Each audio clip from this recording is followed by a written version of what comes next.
Welcome back to This is Dela Cruz. I'm here. We're at TSO, baby. I've been trying to get this for years, finally made it. I'm gonna tell you some amazing stories of the people who make this happen. Come on.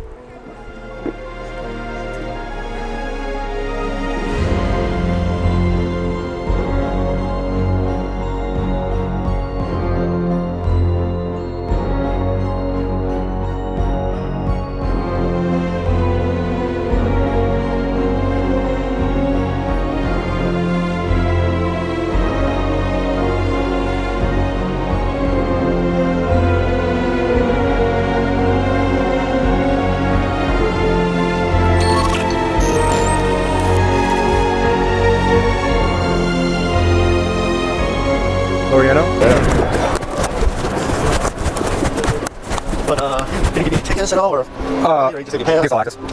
So, the X bars, you see the X bars? The X's, right? Yeah. So those were made by Glow Motion and Image SFX, which is Daniel and Doug. Both of those guys got together, and there's a laser on each one of the corners of the X bar. I got 4 of them. So the X bar, there's a laser on each one of them that moves down and moves up like that with the laser on there. It's an audience scanner, so you can flip it into the audience. So that's cool. And then the square panels.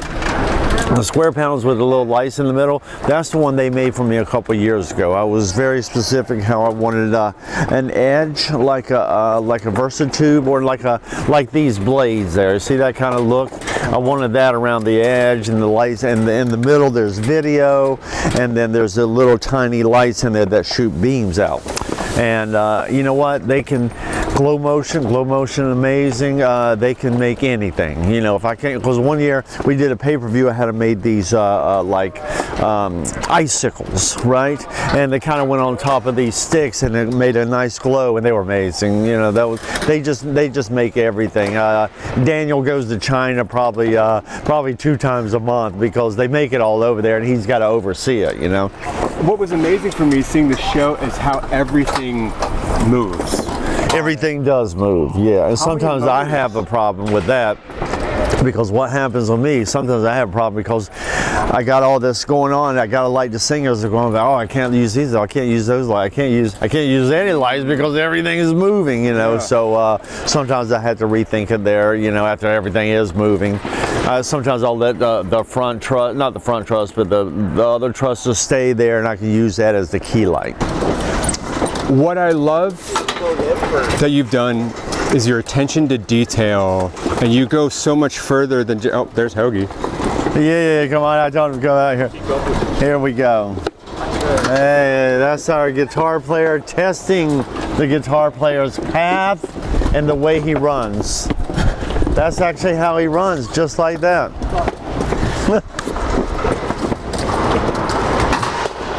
There you go. Hoogie, ladies and gentlemen. Ladies and gentlemen, everybody knows him. I don't even have to introduce Hoogie anymore because everybody knows him. Freebird! But, Jesus. That's awesome. Yeah, so there's a lot of detailed shit in there, you know what I mean? The accents that you do and the attention to detail, not just on here, but to take it into 3D or 4D or whatever you call it, but like the lasers with the owls and the eyes. Yes. It doesn't seem like it does much there, but it does something way over here to have it there. Did you see our other etching that we did on the video wall with the pictures? It's so cool. And another thing I noticed here, these LED walls are blow through.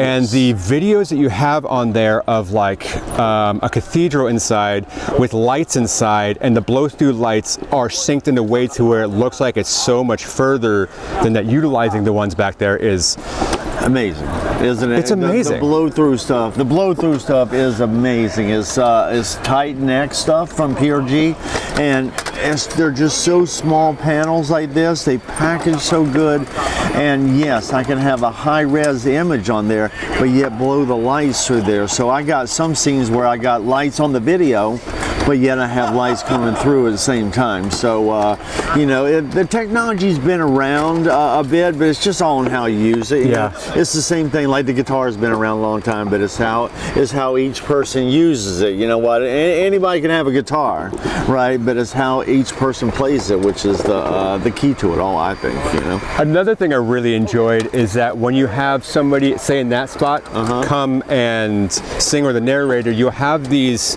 what are the circular lights? Oh, they're glow motion too as well. They'll come down in a perfect arch, but be able to highlight that as well and give such a beautiful look I had that started last year. I used these rings last year, and I used them again this year. And here again, that's glow motion, right?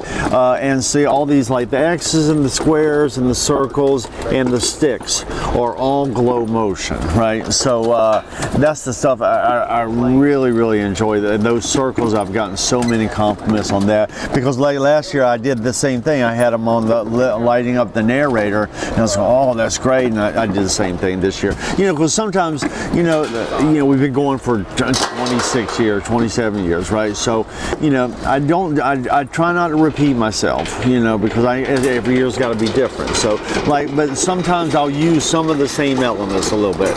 You know, we had the circles last year, and I had the squares last year. You know, so I kept them because they're just so nice. You know, they look great. I got them in different configurations. So, but it came out good with glow motion. They're super badass. And when we started with them in 2019, they were really small, and we just had some sticks and everything. And then I've kept them ever since, right? So they're awesome. And like I said, they can make any shape or anything you want. That's why for Five Finger Death Punch, I want to try to come up with something special to Five Finger Death Punch, and maybe have something like that moving around.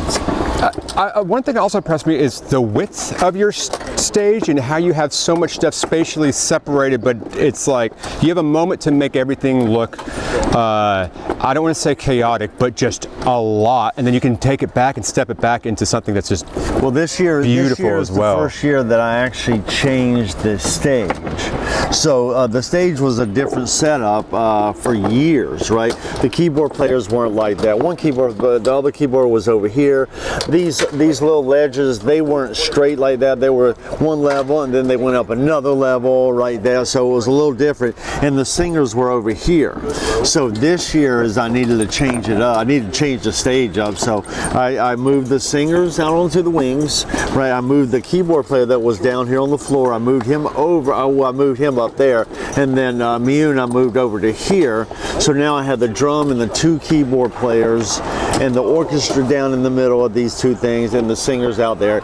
And you know what? Everybody loves it. Everybody. I couldn't be happier with the move I made. You know. I also that was the stage has been the same. They've been playing the same for 25 years, the same setup. So it was good to have a little change, and that just helped me out as the designer of the show to be able to, like, oh, it looks different. You know? You know, because sometimes to me, sometimes it does feel the same in a way, because the music is the same, and you know, I do use some of the stuff over as far as colors and stuff like that. You know, but it is different. I do realize that. The dynamics of the show that you've designed is also really cool. One of my favorite parts is in the I don't remember which song. I think it's a couple songs into where you start bringing stuff up and you start opening the picture. The very first one, I brought everything down. I only used half the video wall, and I crunched everything down like that, and I played the video for the first song, and then when the owls and all that stuff came in, that's when it moved up like that, and then it just kind of revealed the whole thing. You even had the video, how you had everything go up nice and slow with it as well, because you feel like you're just stepping into a picture. Honestly, and that was 100% on purpose. I was going, I want the video, so I went my video contact. I said, listen, can I have it do this?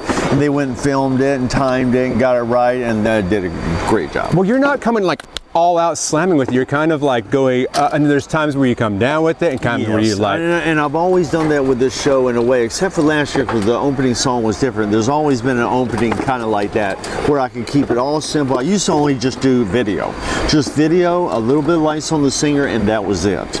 I did that for the first song, and that's kind of what I tried to do, you know, because that's just a good way to start. It's just very subtle, just video, you know, just singers over here lit up and that, and then after that, because you're going to get 2.5 hours of full-on fucking lights and everything. So yeah, but it can get repetitive though. You don't do that. Well, yeah, it's so nice because you can watch the entire show and be entertained and see something different for the whole 2 hours. I could see how you could do copy paste. Okay, lasers fire, we get it. Lasers pyro, we get it. Right. But the way you do it in accent and go step up. Yeah. Each time I was like, you can't top that, and you keep. Well, like, hold my beer. I don't know how I got this. I don't know how I do it, but I'm glad I can. You know what I mean? And the glow motion stuff is just an emotional kind of thing. You know, it's kind of like the drones. You know, the drones when I first started doing the drones, and the guy came to Vegas to show it to me. Right? He did it, and I was going like, oh, that's cool. I said, well, hang on, let me just play the music, and did it. I was going like, oh. You know, that's the icing on the cake right there. That's just, and then when I put her in the costume and then she sang it, magical, you know, so. Are we able to see up and around of what you've got going on over here? Let's go. Excuse me, fellas. I swear the entire show, I kept like wondering how you were going to top it, and you topped it in such a tasteful way. You know what? Yeah. So now I got everybody going like, oh. So, dude, it's gonna be very hard to fucking, you know, top next year, right? Which they say that every year. So, let's go in here first, and then.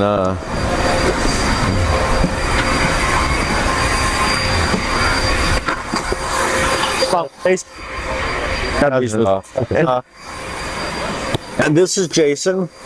Right. He's a laser guy. He's been here for a long time. Nice to meet you, yes. And we got some cool shit there with the lasers. I had somebody ask about lasers. They probably want to know how are they going to do it on the video board like that. What laser fixtures are those? Yeah, that's a trick question, right? When I posted it, it was this video portion of the show. Yeah. So these are all audience scanners. They're 7-watt audience scanners. The high power lasers are 30, mixed between 30 and 40-watt lasers. The ones that we use at front of house to do the tracing on the wall are beam brush lasers or 40-watt lasers. And then we have on the X-Cars up there, we have 7-watt lasers that are built into the...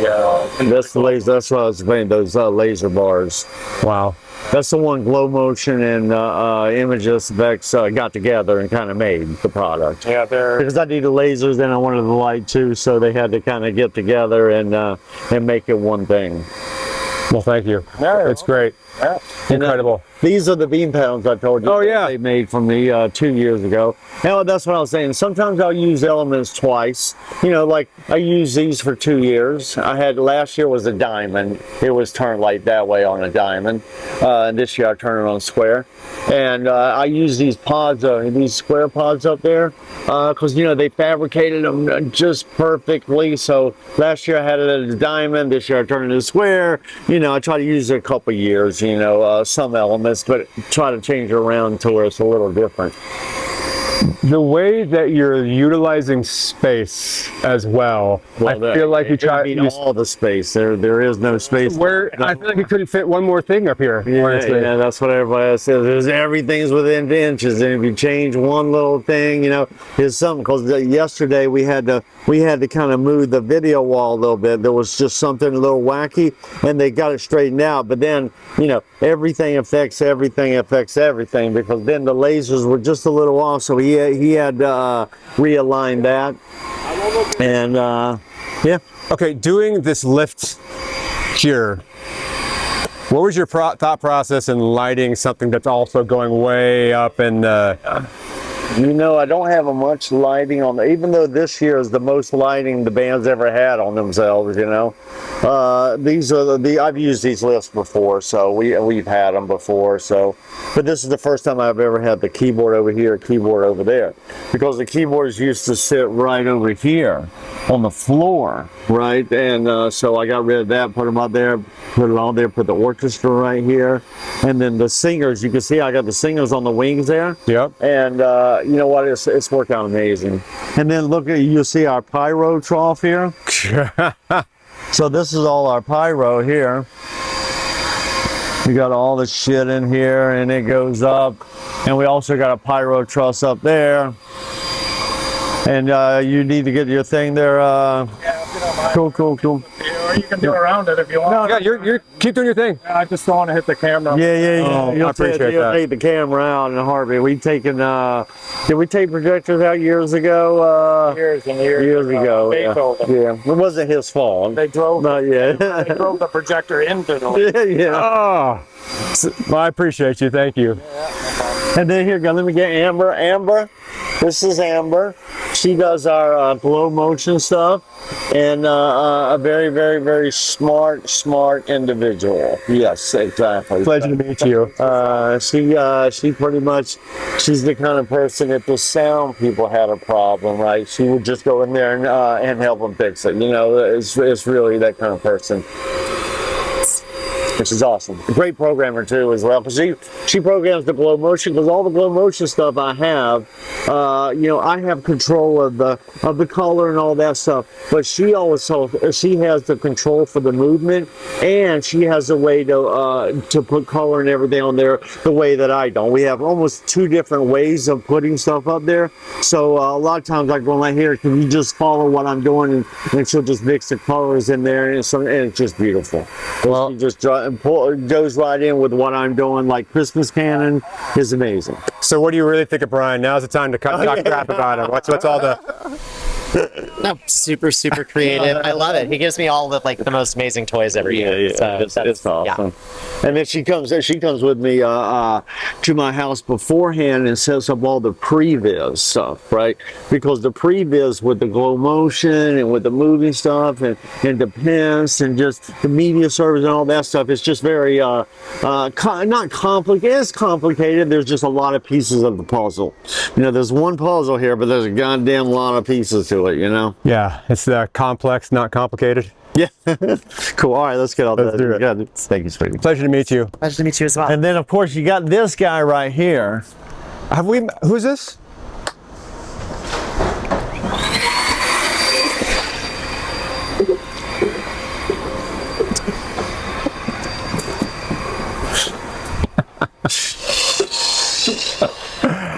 Have you seen Hoagie anywhere?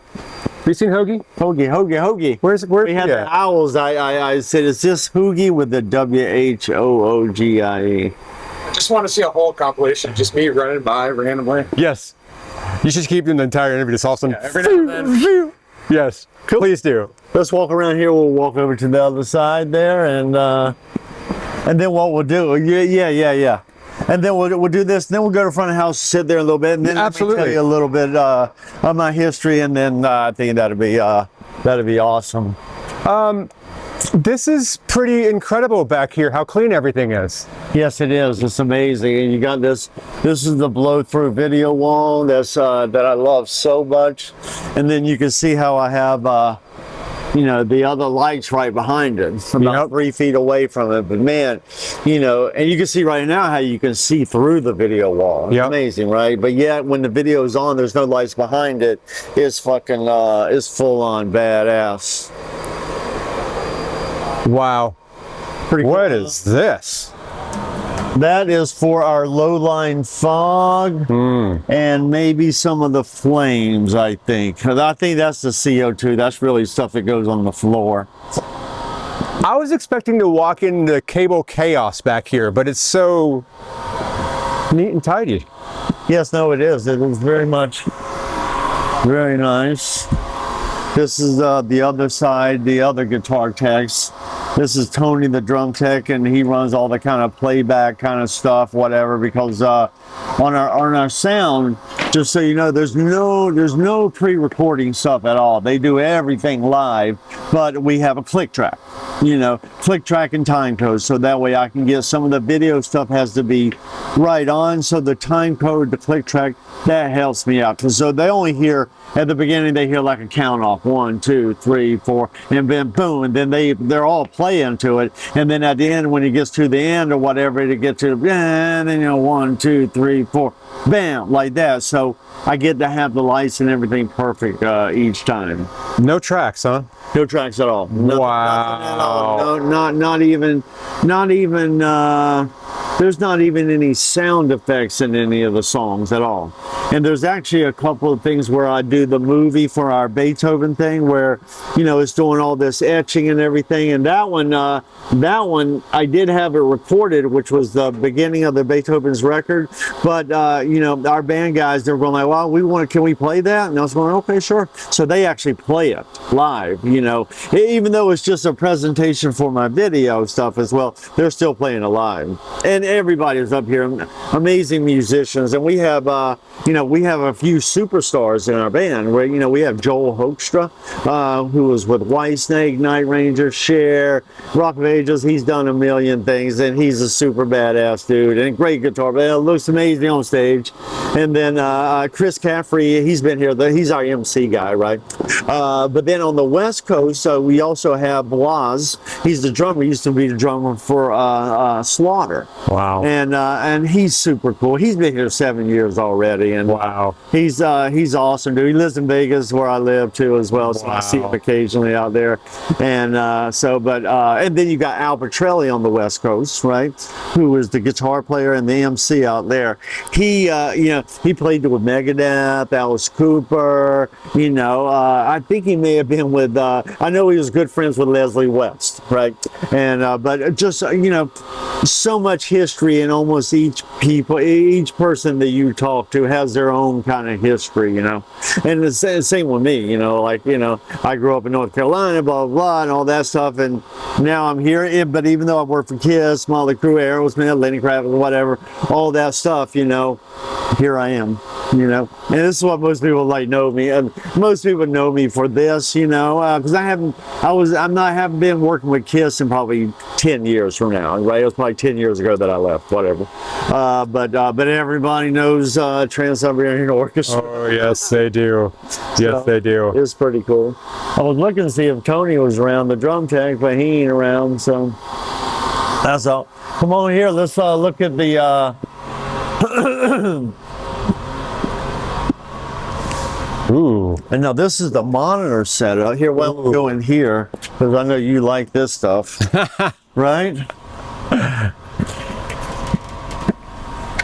So this is Micah. Micah's our monitor guy. He's been here for a couple years, and I know is that a Digico or something? It is. Is it? Okay. Yeah. Cool. What's up, buddy? How are you? Where's Micah at? He's taking care of packing for tomorrow. Okay. Doing RF? Oh, yeah. I might have to come pick your brain later on the. There you go. stuff. There you go. Yeah. Ask the question right now. Is that Huh? cool?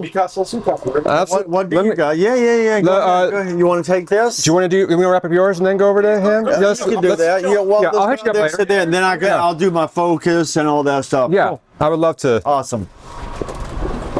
Yeah, because I know your sound. I know you like the sound stuff.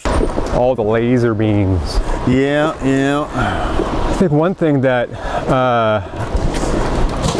people might not know, that in America you can't have lasers on the crowd. Unless you use the audience lasers. And that's what he was saying a lot. Those X bars, the ones there's 4 on the X, right? Those are you can shoot them in the audience. Oh. Like the ones he's focusing.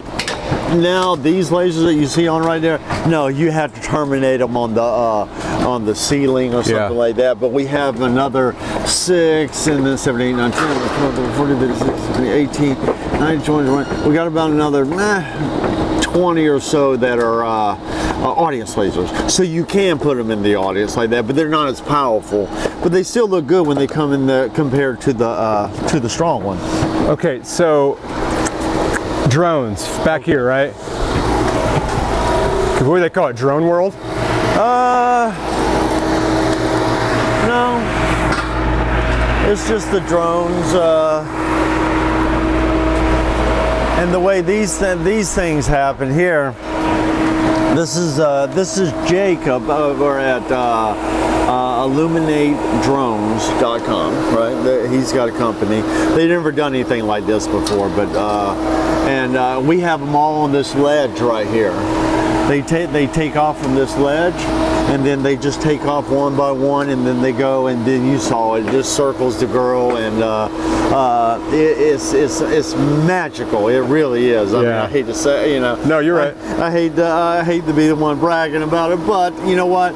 The drones are my favorite thing that I did this year, and you know, like last year I had a big snow globe back here, and it was amazing too. Snow globe. I put a girl inside of it singing a song, right, and then it came up on this lift up here like this, life-size snow globe, right? It was awesome, and that one was another one that I was super proud of, and I decided to use it for another year, so I used it for 2 years. You know, I try not to use the front of house. I try to do it 1 year at a time. 1 year, in effect, each year different. But if it was something that good, like the snow globe, it was an inflatable. Oh God, I couldn't. In the story we were doing, the picture of the album cover was a snow globe. Oh, yeah, that makes sense. See, and there was an album, a couple albums before, it was a toy box, right? So this is 2014. 2014, I made a toy box on the stage. So it's a toy box sitting on the stage, right? It takes up the whole stage. That thing opened up. The drums and the keyboards, they all came up within the toy box, and then it's inside the front of the or in the lid of the toy box, a big video wall, and had lights around it. And this thing would open like that, and I'd close it for a couple of the acoustic songs where they just sit in front of it. It was amazing. Oh, that's so cool. It was really cool stuff. That's so cool. All right. I like it. The problem with this stuff is, fuck, you could talk for days about it because we got so much. It's so cool though. So much history and everything, you know. And you have several different worlds going on here. From, you said the movers are over. Okay, so here you can step up on the riser here, and I can point stuff out, and I can. So right here we have right here this stuff right here is John, and he's with the SGPS, and he controls all the lifts, the trusses that move, and the lifts that go up and down on the stage. He controls all the SGPS stuff. And then right in front of her, with right in front of him, with the two MAs over here. See, that's Glow Motion. That's my MAs, but that is Glow Motion over there because they rent my consoles, and all of the MAs are mine. So I got what? We got 1, 2, 3, 4 here, 4 here, 4 on the West Coast. So that's 8 of them right there. So yeah, that's Glow Motion. That's Amber, who you met, was right there. And then this is obviously the sound with Dave, and Rob's the system engineer there. And then here's what we got for the lighting. And this is what I run everything I got on this. This is what I do, is the MA light. And that's the MA full there. That's just for, you know, resetting lights and him checking things if I need to check stuff during the show. And the only reason I got a full over there is because everybody told me the fulls rent for more money. So I bought fulls so I can rent them for more money. I don't use the full because I think it's too big for me. I've been accustomed to this size, whether it was the Hog 4 or the Grand MA, and these things I love. They work. Got my little TSO thing there, you know. What got you into this? Well, when I was a kid, when I was about 17, 18, whatever, I had a band, and we played AC/DC covers, Def Leppard, Van Halen, all that kind of stuff. And I was in high school. Back then, it was 18 to drink, right? So being 17, 18, you get in all the clubs. So I had a band. We played clubs during the summer with my high school.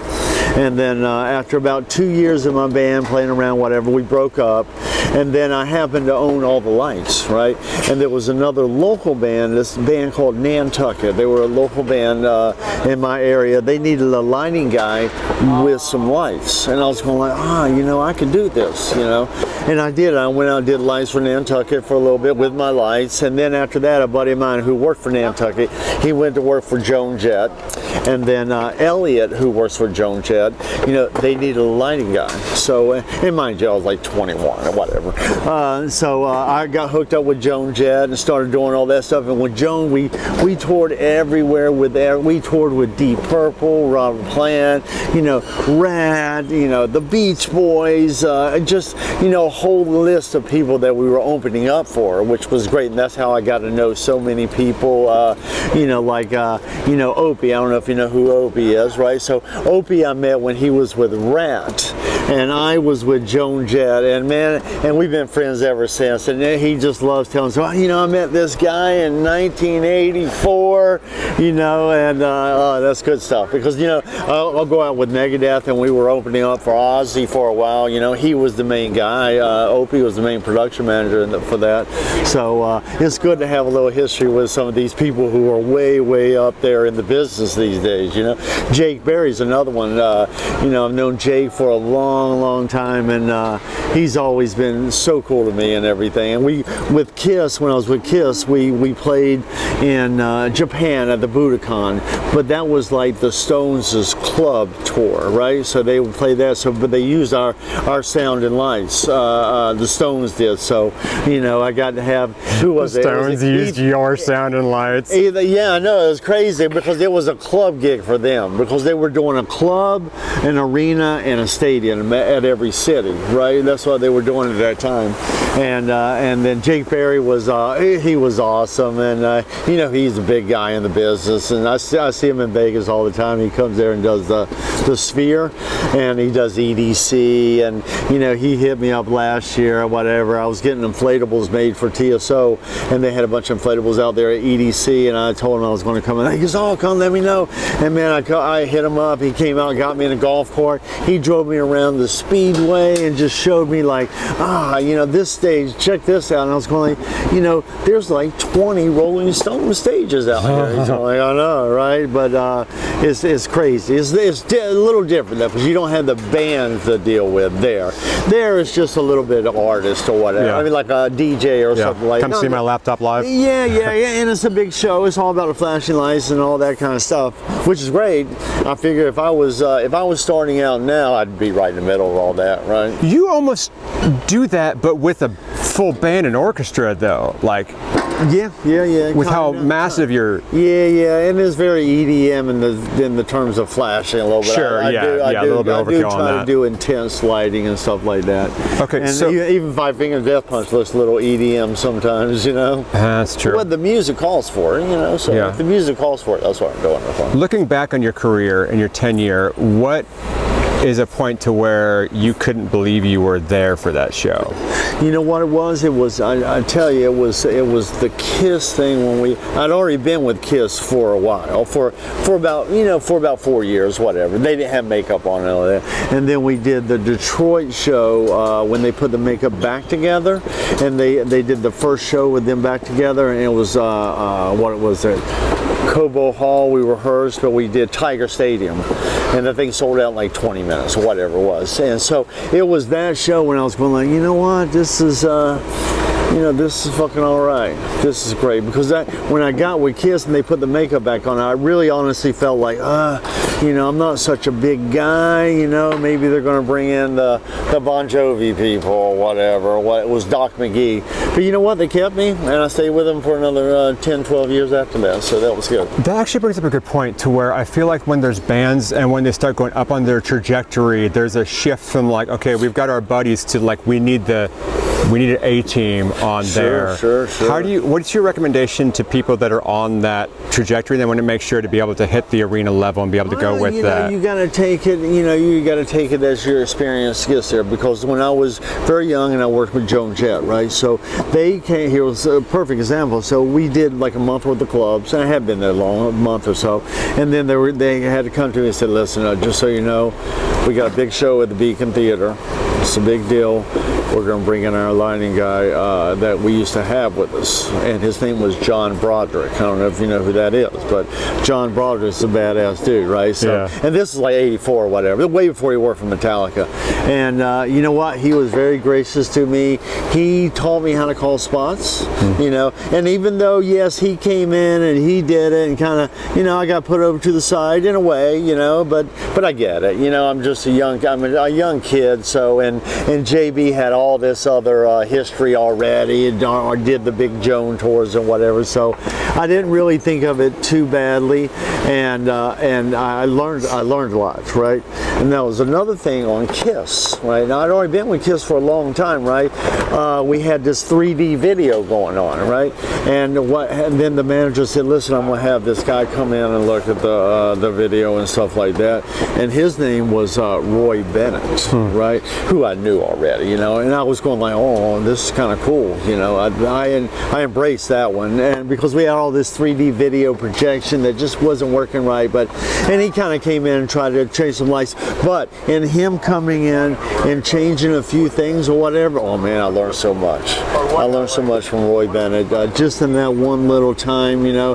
He really taught me how to end songs, you know, and just a couple little things that he does, you know, that I notice in all the shows that he does, that I do too as well, because it's just nice little tricks, and it's just, you know, it's about the vibe of the song and stuff like that. So that was cool. That was one I was a little put back by it a little bit, but then I realized, you know, Roy Bennett's a badass motherfucker, and he does everything. So I'm going to take this as a learning experience, and I did. And you know what? Later on, I got to Lighting Dimensions magazine. You remember them? Okay, so they came to me and they said, hey, we want to do something special. We want we want you to interview somebody. Who would you like to interview? You know what? I said, how about Roy Bennett? So I got to interview Roy Bennett after we had already worked together and everything. So that was pretty awesome, you know. So I like that stuff. Is there a show that you went to that totally made you rethink how you did lights? Well, I don't know about that. Or truly inspired you and really... You know, with Roy Bennett, 9 Inch Nails, that was very inspiring, stuff like that. I love 9 Inch Nails. You know, because when I was growing up, it was really more about like Robert Roth, you know, and Jim Chapman. Do you know who those guys are? I do not know. Okay, so Robert Roth had a big company here in Atlanta forever. He's a big icon. He now works for 4Wall now, but he was a lighting designer as well. You know, as well as he owned this big giant lighting company. You know, and then the lighting company got so big. You know, I think he had to spend most of his time running the company rather than designing the lights, which that's what he does now. He has accounts like this and Bad Bunny, not this, but Bad Bunny and stuff like that. But you know, he was another one that I was inspired by quite a bit. Him and Jim Chapman, because they just did all the lights with the ACLs, and that's just what I loved. You know, the biggest mistake you see new LDs or designers making? Well, you know, it's not necessarily a mistake as much as it is they don't pay attention to the music, maybe. See, I'm all about the music. So, you know, I create the vibe of the music, per se. Not just flashing light. Yeah, I flash the lights a lot, but the music calls for it, you know what I mean? So, like some of that Five Finger Death Punch stuff, it's just so intense. And, you know, I try to create the intensity of the music with my lights, you know? So, that's what and so you find so many LDs just really want the program, just move all the lights and all that stuff, you know, and then you got to take a step back and have a little bit of feel for the music. So that's what it really comes down to. You're creating an emotion, you know. So there's a young aspiring designer that wants to be in your shoes one day, that would love to one day be here, Sure. what advice would you give them to be able to sit in the shoes one day, to be able to create something like this? You know what? That's what it all comes down to. Yeah. It just comes down to paying attention, your passion for it. Me, I started out. Everybody's like, "How'd you start out with lighting?" Well, for me, it was music. That's what it was. So it was music that really got me here. And then once I got here, it's just I still incorporate the music part. See, I've never done Broadway or corporate shows. I've been lucky enough to do only bands. And I have a whole list of these bands, like, ones I haven't talked about, like Meatloaf, Cheap Trick, Deep Purple, Foghat. I did way back, and with Foghat, I did the lights, and I was the drum tech as well for Roger Earl, right? And I roomed with the bass player Craig McGregor, right? Which was just amazing stuff. That's amazing, especially when you grew up knowing these guys as a kid, and then all of a sudden you get to be, well, I was only 20 something there, and then you get to work with these people and all that stuff. So it's kind of fun. Okay, so in your tenure of your career, what do you feel like is the biggest mistake you've made in your career, and what did you take away from that? What advice you give to people, like, hey, maybe don't do that? I don't know if it was a mistake. The thing about it is I've always done where I've run the board on the tour. I've always been on tour, right? So you get some of these guys like Roy Bennett, for example. He got to such a high level that he couldn't run lights anymore. He had to just production design and all that stuff. And I've had a few of my friends always try to say, hey, why don't you do just production design and do all that stuff. I'm not sure if I would like that, you know what I mean? Because I like doing this. And there you go, there's a little drone test. That's pretty cool. Yeah. And as I said, my drones there, I'm so proud of them, and it's just amazing. I almost get a tear in my eye when I see these things, and they get to a point and the music gets really fun, and then you can hear the audience, everybody clap for the drones. So it's pretty cool. Yeah, that's really cool. And we've got no pushback from them at all.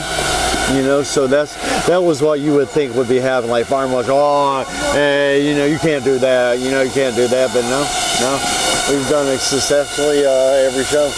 One of the things, they're going everywhere. That's awesome. It's like a bunch of angry bees. Yeah.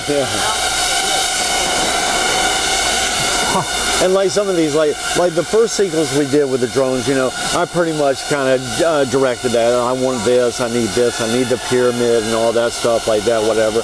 And then I went to these guys, Jacob and Delton, and said, hey, I need to run it a second time. Listen to our show, tell me what you. And it was Dalton, our guy here, who came up with the guitar. So he came up with the guitar. He goes, I got something, I think you're going to like this, right? I said, okay, cool. And they showed it to me. It was perfect. It was really perfect. So I like a little bit of that, what I mean? Yeah. Same with the laser guy, Jason. A lot of times I'll come, okay, I need a cue here during this song. I prefer beams or whatever, and then they'll do something to that part. So, I get a little bit of collaboration, and with the pyro too as well. I lay out all the pyro and all that stuff. I'll have some cues, but I'll let them kind of go into a little deeper detail about the mines and the finale and stuff like that. Because there's a lot of pieces to the puzzle. So sometimes I gotta let people do their thing there to make me look good, and they all do. One of the things that's special about this tour as well is there's so many people who have been here for so many, 5, 10 plus years. Yeah. And from somebody who's been in the industry for a while, what's your advice to the younger generation to keep longevity in this career? Well, it's kind of one of those things that kind of works. It's organic, I think it really is. Because did I plan this? No, So that kind of stuff. You just got to go in there. Like a lot of these guitar techs, you'll find a guitar tech, Hey, he's been with Eric Clapton 25 years, you know, or that kind of stuff. So that kind of stuff is cool. And the lighting the same way. You know, I was with Kiss for 15 years, you know, so that was pretty cool. But nothing like this one, because this one is going on 27 years. So, you know, this is definitely the longest one now, you know, because it just keeps on going. But it's awesome. There was a couple. I posted a video yesterday after the show, and there's a bunch of questions that I got asked for this. And I wanted to ask you. Sure. What are they controlling the pyro with? They control the pyro with a Grand MA, right?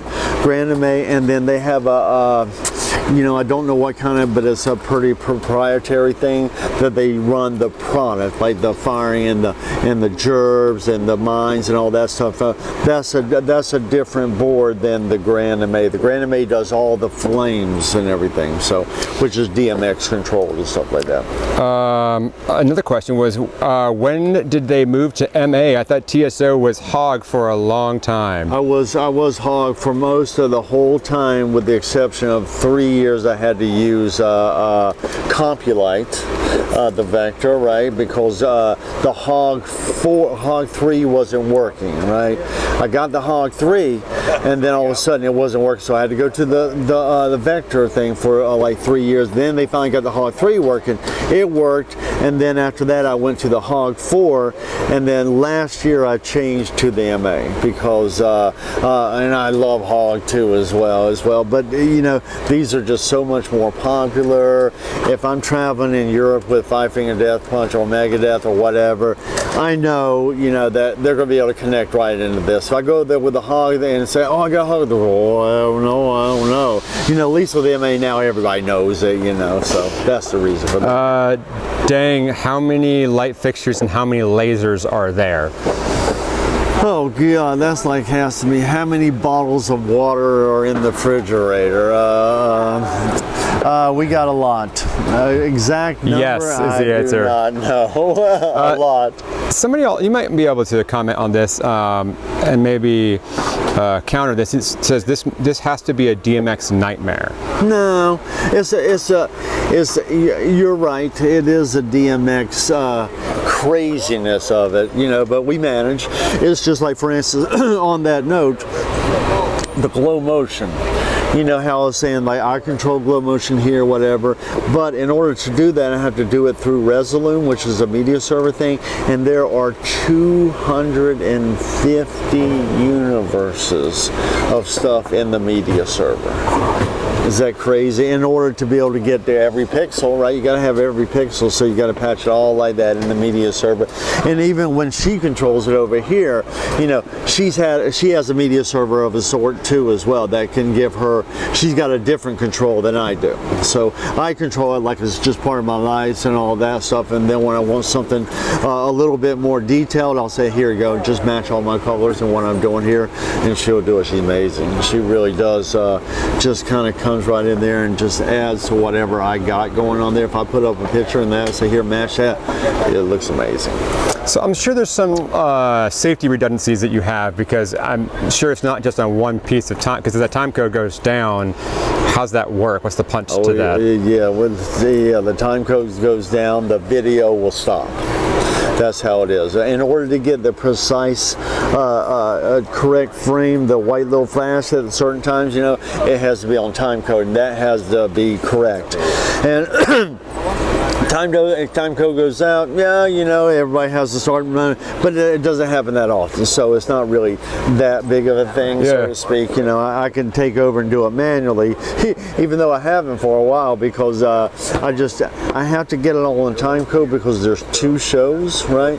East and West Coast. So you know, I love running the board and all that stuff, right? But in order to have 2 complete identical systems, I have to do it to time code, and the bands have to play the same song the same and everything. Okay, that takes me to my next question. From somebody who's been before in the industry, you were kind of a part and so integral to it. Do you feel like where we're at now, you're kind of just a programmer that's watching something that's been programmed? Do you feel like you've lost a little bit of that connection with it? Well, no, because what people don't realize is what time code is. Time code is basically a recording of me running the song. So I'll play the track, I'll run it like this. Okay, boom, boom, boom.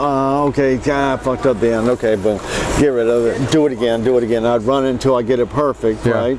And then I don't have to run it anymore because it's perfect every time. You know what I mean? So it's even like I was almost about to do the Today Show we're doing day after tomorrow. I was going to do that manually, but you know there was just so many stops, that little hit, whatever that.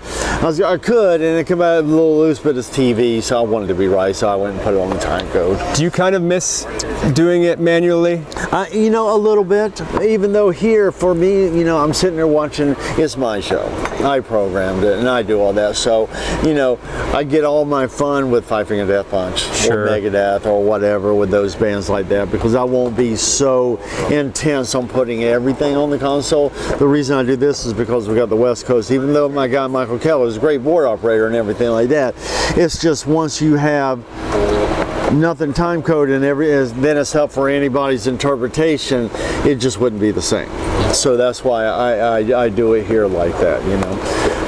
Time code is great for the video, getting it perfect. You know, it's great for lasers. You know, Pyro does a little bit from it and stuff like that. So, and this one's such a big show and everything, and because it is all me, you know, I don't mind doing the time code like that. Yeah. You know, and like I said, when I go Five Finger Death Punch, I'm slamming it there. I'll still do the video with time code because over there it's the same thing. It's like bam, bam, bam. Bah, bah, bah, like that. Yeah. And you know, you can kind of do that if you do it manually, but it's never really going to be as great as it is putting on the time code and never have to touch it. So I have a question. I've noticed sometimes that sometimes when I go to shows, the lights will be just a bit off.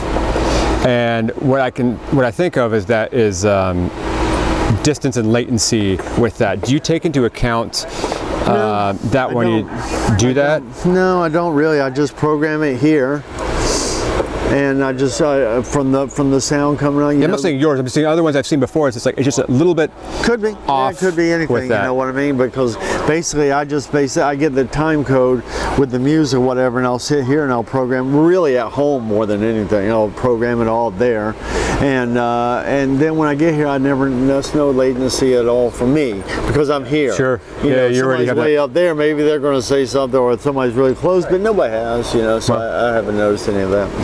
Well, I know we're kind of taking up probably too much of your time. You know what? We're getting right at the time that I need to start going. All right. Focus. Can you go find Dave for me?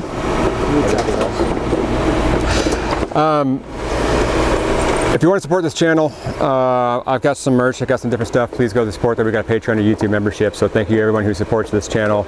Also, if people want to follow you and follow your career, where can they follow you at? Well, my Instagram and Facebook. Okay. I have a website too, is www.brianhartley.com, and that has you know, all these pictures of Kiss, Aerosmith, Motley Crue, a whole list of things. You know, it's maybe about 10 years old, 10 years outdated. You know, because I did Chris Brown a couple years ago, and I think I don't even know if I have that on there or whatever, but that was an interesting one too as well. That was good.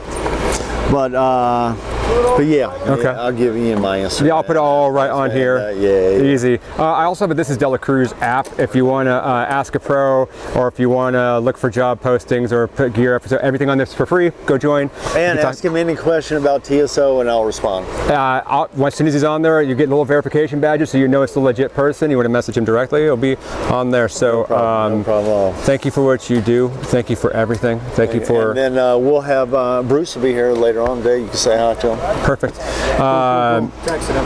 He might be asleep still. He's sleeping still, you think? Come to a Trans-Siberian Orchestra show. You'll see this beautiful person. If you see all of this, this is the mastermind behind He's on his way? Okay, good. Okay, good. So, perfect. So, Elliot Saltzman. Saltzman. What ethnicity is that? Jewish, Russian, Russian grandparents and great-grandparents. Yeah. And you are originally from? Montreal, Quebec, Canada. Ah, you're one of those. Yes. Yes. One of From the those. great north. From the great north, and a beautiful city. It's like being in Europe in Montreal. Beautiful. It really is. Beautiful. You've been in this industry for a week now? Yeah, almost a year. Almost Yeah. No, this is my 51st year.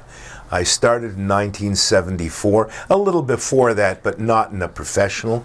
So about 1974 was my first foray into professional tour managing and the rock and roll business. And so your title for this is? I'm the director of touring and production, and that encompasses, we have two bands that are touring at the same time.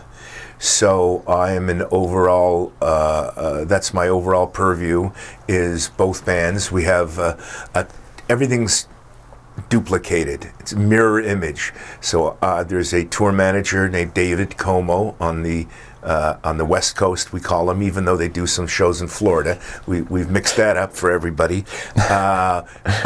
Jeff Boguski's my production manager on the West Coast. Boguski, good name. One thing to note, he's been with me for 24, 25 years. David Como's been with me for 22, 23 years.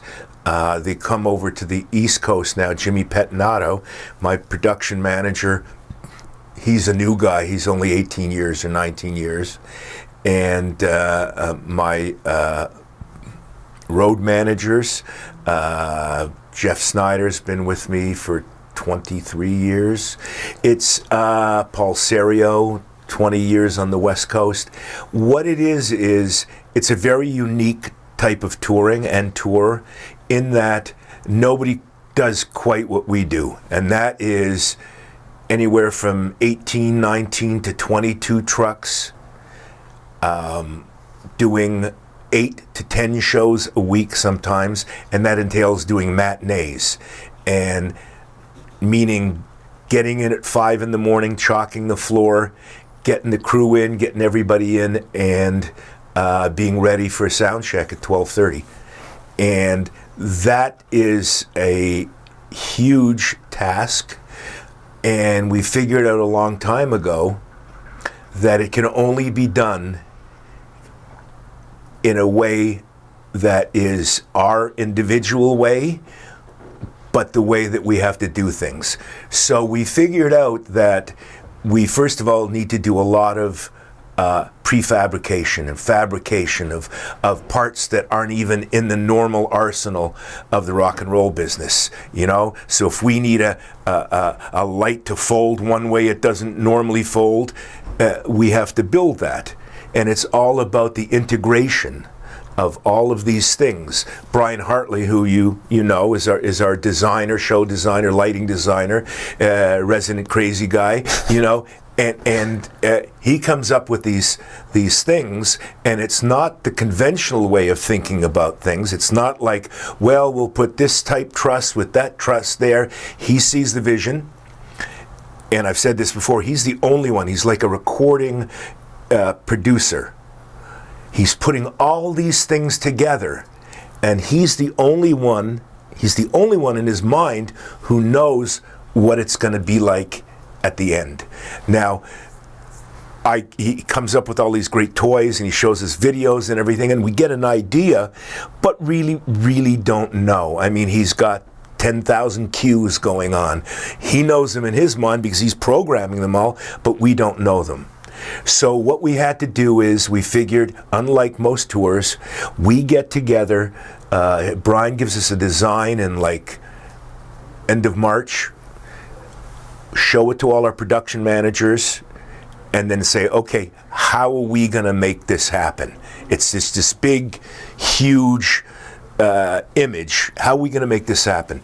So we go to our meetings in Vegas. Most of our vendors are out of Vegas. So we have sound, lighting, video, glow motion, pyro, lasers. Everybody comes to these meetings, 14 people, and we lay out, Brian lays out his design, and the production managers take over, and then we start from the smallest. It's almost like starting from the front of the stage, going all the way back, and then going into the front of house, and we address every single piece of staging, every single light, every single pyro effect, because they all have to integrate. And sometimes people would come to one of our shows and look up in the air and they go, there's no room for anything else, is there? And there isn't. You know, we've had to redo systems where moving parts were touching each other. You know, so that's a big deal when you have to redo 128 motors and shift them over a couple of feet one way or the other. But we manage that because everybody's in a room with a lot of smart people, and they figure things out. And by the time we're ready, after 4 or 5 meetings, by the time we're ready to go into rehearsal, we're a little farther ahead than most bands in the practical usage of our design and our equipment. Because a lot of entities out there have designers, they design something, and then it's not until rehearsal that the designers and the crews and the production managers put everything together, and sometimes that's a disaster. Sometimes there's 8 trucks going back home, that they didn't, know they didn't need. So there's a lot of that flux. We can't afford flux. The people that work for us before COVID, I'd say we had a 95% return of all our crew. And that was so important because time is our biggest enemy. Time is, we get so specific that we look at venues, if we want to do new, we get so specific that we say, okay, the truck is going to take 15 minutes to turn around, one's going to come in, how much time do we have? No, we can't do your venue because it's only got 1 dock, 2 docks, and we're not going to have enough time to do 2 shows, and if we can't do 2 shows, it's not going to be profitable enough for us to do. So we hire, and I said before, it's an expression I got from one of my old production managers, Patrick Whitley, and that was, we have a lot of pros from Dover, meaning we have overqualified positions for every position out there. So our production coordinator is also a production manager with other big groups. We'll have somebody who's an assistant road manager who's a production manager for one of the biggest groups in the world. They'll come here because the atmosphere is one that it's the toughest job you can have, but it's an atmosphere of everybody working together and being challenged. And in this business, that's a wonderful thing, but also the sense of accomplishment. The guys who are truly in it, and I believe most of our people are. We don't want anybody here that doesn't want to be here. We don't want anybody here that's just a vendor employee that gets put on the tour. We want people that want to be here. It's evident by people saying, I've been trying to get on this tour for 10 years. Nobody will leave so I can get on the tour. So we have a very close-knit relationship with everybody. Kenny Ackerman, our video crew chief, 19 years. So it's that kind of relationship where you have Thanksgiving, you're out on the road, Christmas, you're out on the road. We've had 26 Christmases and Thanksgivings together. Their families come down. We have a big meal for 120 people, 130 people, and everybody's. So when you hear everybody bandy about the word, my road family, my touring family, with us being together this long, it's really a touring family. Jeff Snyder, our road manager, unmarried, young kid, You know, not such a young kid anymore, married, 3 kids that are grown up, you know, probably start working for us pretty soon.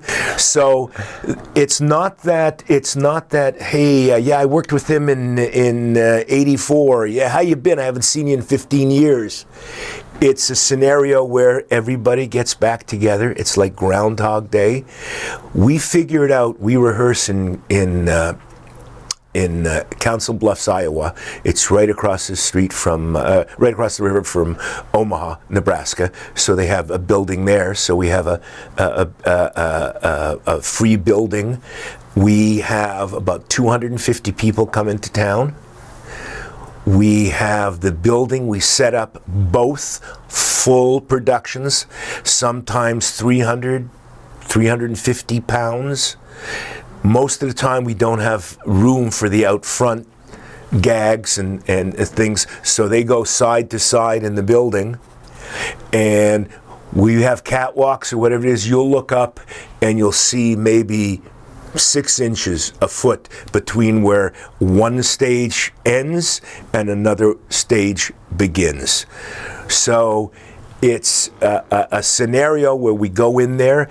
Brian Hartley has a room in the back, a design room of 4 content editors, AI editors, everything like that. He is constantly getting an idea, wanting something changed. He goes into the back room and they're working 24 hours a day to change it and give it back to us. Because once we hit that first show, once we hit the road, there's no forgiveness. There's no, oh, by the ways. It has to be spot on. And very proud of the fact that most promoters and most production guys that we deal with on the promoter side always say the same thing: it's a well-oiled machine, and they see it. And sometimes it's a little counter of what they normally see, but it suits us, and we know the best. Like I said, 26 years of TSO, and it's still doing very well and entertaining a lot of people. And our founder, creator, Paul O'Neill, who passed, his vision was to, I don't care how much money I make, I just want bigger and better every year. And we've tried to keep that up for Paul's memory, and that is that we want everybody walking out of there going, wow, I can't believe that. I've had one of the accountants for KISS come see my show, and he goes, Elliot, who does your pyro? And I go, same guys as you. You know? And he says, wow. He said, I just can't believe it, you know? And it's not only the amount of pyro, it's the way Brian designs it. Doug Adams from Image SFX, he's been with us for 22 years, you know. He owns the company and he designs the pyro and the lasers, you know. Jason McEachern, who's our laser operator designer, he's been with us 20 some odd years. So it's an incredible mix of people who have a vested interest, who have pride in the product, in the show, to make it happen. And that's, I think, our endearing feature. Everybody has pride, and everybody wants to come back and do the tour, no matter how. I mean, the sleep deprivation on this is, you'll walk around, you'll see people sleeping under desks and everything. They finished last night in, where were we last? In not Lexington, we were in Raleigh last night. So they get out at 1 o'clock in the morning. They get here at 4. They're off the buses here by 5, and they're doing what they do, you know? So you'll see during the shows, you'll see people, if they can catch a 10-minute nap, they'll catch a 10-minute nap, you know what I mean? And like I said, the best of the best, and a lot of pride in everything they do. So that's what keeps us going. And I mentioned this the other day at my little speech during Thanksgiving dinner, and it's very true that people come to me and say, okay, you're going to hire me, what's my job description? And I tell them, your job description is to make me look good. And if they're making me look good, then everything is good. Because if they're making me look good, I'm making Paul's family and everybody involved and the managers, Kenny Kaplan, Adam Lind, I'm making them look good, you know? So in its simplest form, if everything is going good, you know, everybody will say, wow, this is amazing. This looks great. This is bigger and better than last year. Then we're doing our job. Everybody's doing their job. And these guys make me look good every day, you know? So that's a great, great feeling, is knowing that there's 120 people who are so vested in this show, they realize that they want everything to go right, and in order to do that, they have to do things the proper way, no shortcuts. And that's what these guys accomplish every single day. Now, your shows are different every year. There's no copy paste from one year to one year to one year. It's different. Well, there's correct? there's 3 or 4 stories in the first part of the show that we alternate, and those remain the same. Then the back end of the show, it gets a little looser, and the music changes, and there's different songs that they pick out and do, but the production is always changed every year. Like I said, Brian works on his. By the end of this year, he's got an idea of what the design is next year, because as I said, he's got to deliver it to us in March, you know, so we can start moving on everything. So I have so many questions.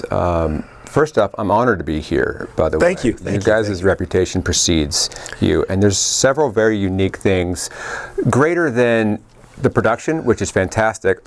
What I find fascinating is that in the era now of such high turnover and people jumping from one gig to one gig to one gig, you guys are outliers to where you have people who have a tenure, have been here for 10, 20 plus years with that. So my question is, from someone who's been in the industry for such a long time, do you feel like that's a trait from early on with people who have been a little more seasoned of, I want to stick with this one? Is it because of the shortness of your tour, or is it because of the culture that you created, or all of the above? Do you get what I'm saying with that? Yeah, it's kind of all the above. Now, in the old days, Yeah. you know, you signed up with a band, and as long as they were around, you were with that band.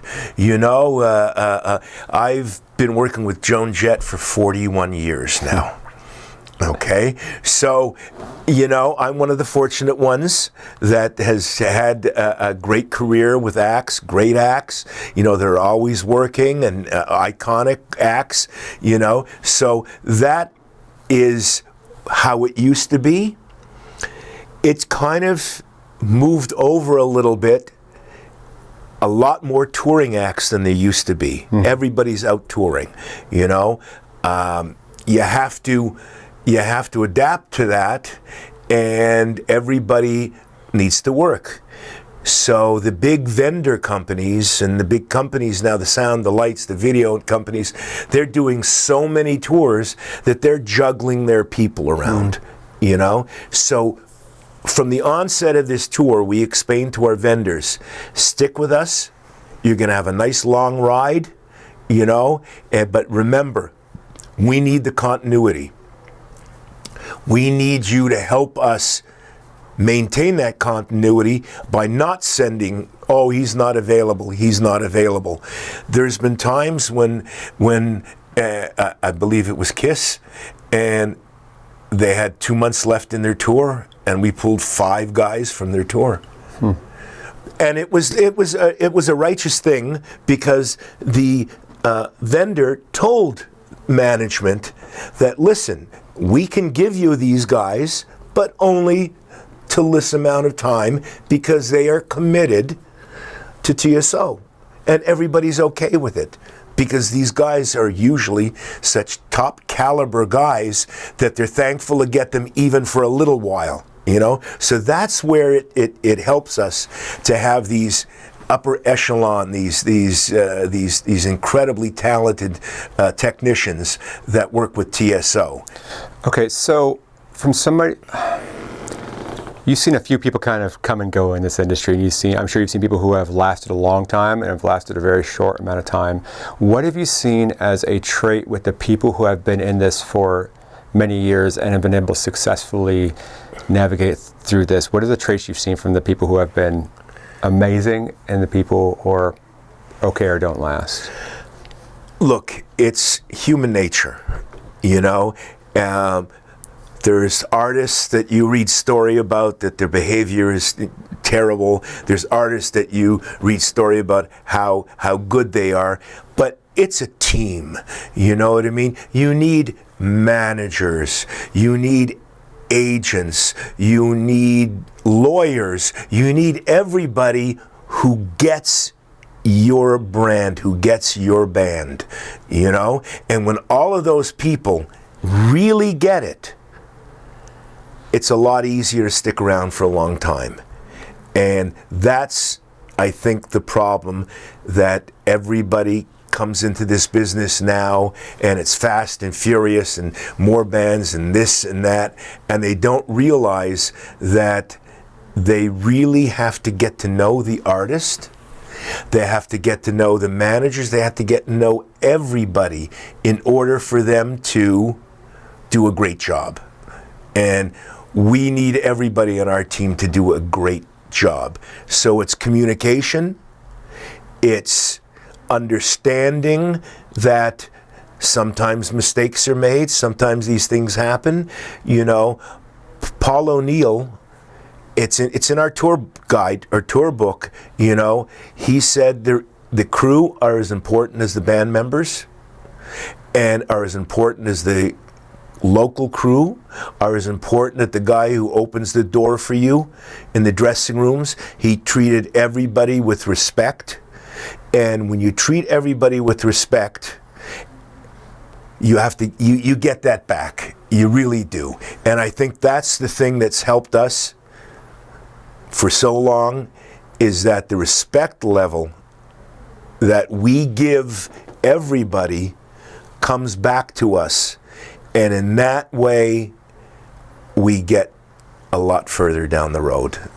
What has been the most influential part of your career, looking back on it now? What was like the highlight of it? Or if you could go back and erase one moment and relive it again for that first time, and that excitement, and be able to experience that, what would be that one moment of, well, I would love to see that again? There's that gotcha moment, you know, and I always think back to, I mean, I was a kid like anybody else from Montreal, Canada.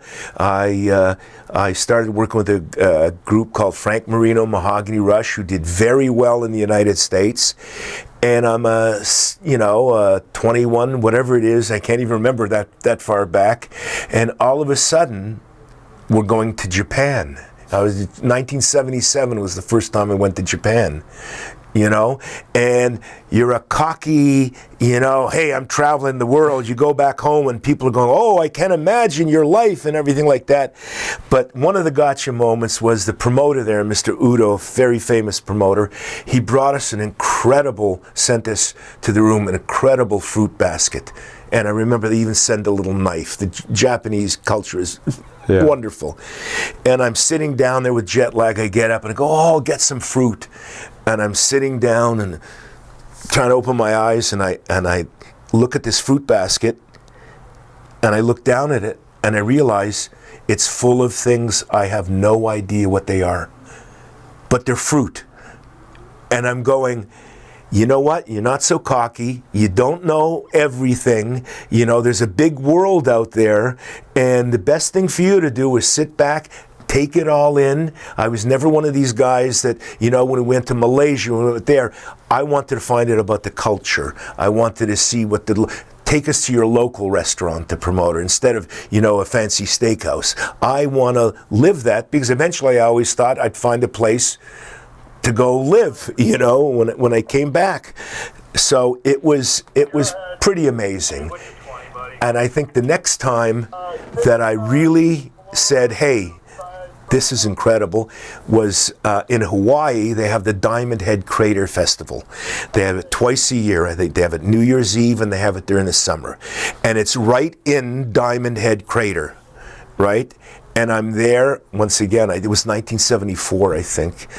And there's Stevie Nicks, Fleetwood Mac, and she looks incredible with the top hat.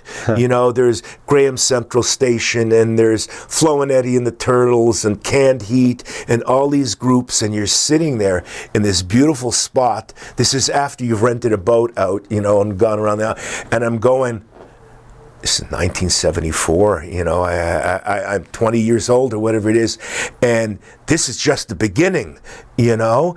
And I said, I like this, not only because it's great to be in Hawaii, but the things you learn. You know, I've been to 50 states 700 times, you know what I mean? It's always interesting when you, my younger years, you walk into a bar, you meet somebody, and you go, where are you from? And they go, oh, I'm from Lincoln, Nebraska. And I'll go, oh, yeah, I love that steak restaurant there, you know, what a great club. And they're going, you're not, this is not a come on, you really know Lincoln, Nebraska, you know?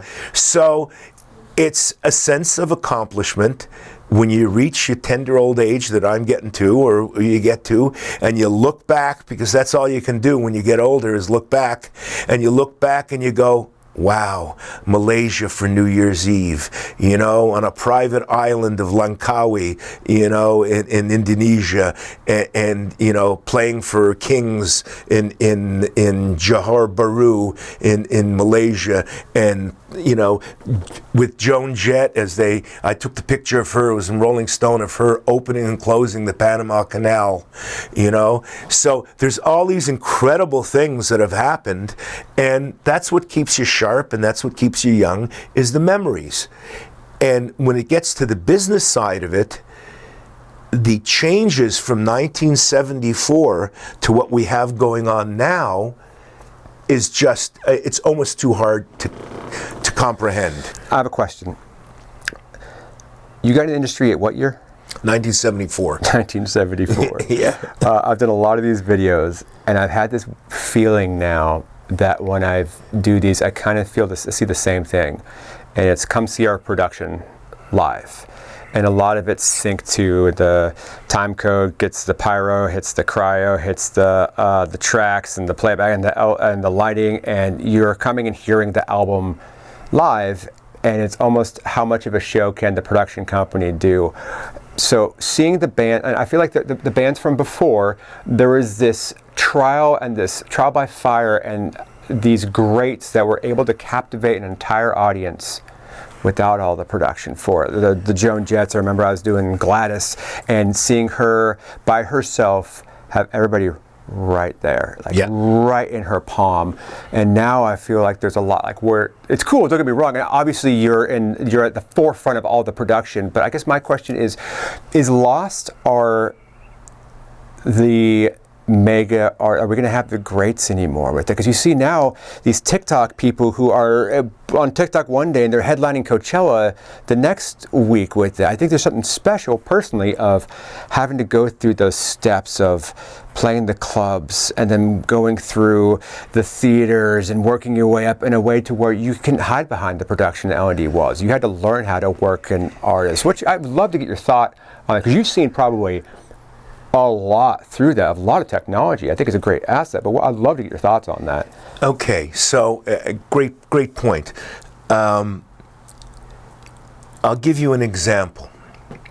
In the old days, you had lighting rigs. You did your designs on a pencil and paper, and you wrote blue, green, and you sent it to somebody, you know, probably by mail, you know, and you would get out there, and there was a group of designers, Brian Hartley's years ago when I got Brian, and when I first met Brian, John Broderick, who does Metallica, and all these people and everything like that. But in those days, you could really tell an incredible lighting designer, and the reason why you could do that was it was an even playing field. The consoles they used the same console. When C Factor invented the rock board, it had one more scene, but it wasn't automated. It wasn't even, pin programmed. It was just faders and plugging in things and everything. So if you could see two acts using this and two designers using the same board, and one would just be so much better than the other one, then it was all up to the individual, the person. I think it's the same way with the band. When they don't have all that covering and everything, it was up to the individual musician and up to the individual band to portray what they were doing to the audience without a lot of color and with a lot of pizzazz and this and that, and they did it. Now, as things evolve, I like settling with the computer instead of a calculator, and so you just have to move on. And as you move on, you get people who can program a show with 20,000 cues. So it's a little different that you have the technology to do so much more. So I think the bands that grew with the technology but still kept their core, desire to connect with the audience, I think that's how it progressed into what we're kind of doing now. And a really good designer, Brian, for instance, the bands he works for, he will listen to their music for months and months and understand and see the videos and everything. And what he tries to do is catch the essence of that band, of what they're trying to portray to the audience. And what he's doing is he's just giving them a bigger car to get to where they want to go. So it was interesting. It was great in the old days with the passion and the bands and the low technology and an even playing field. And when they were really good, it was all about the way they portrayed themselves on stage.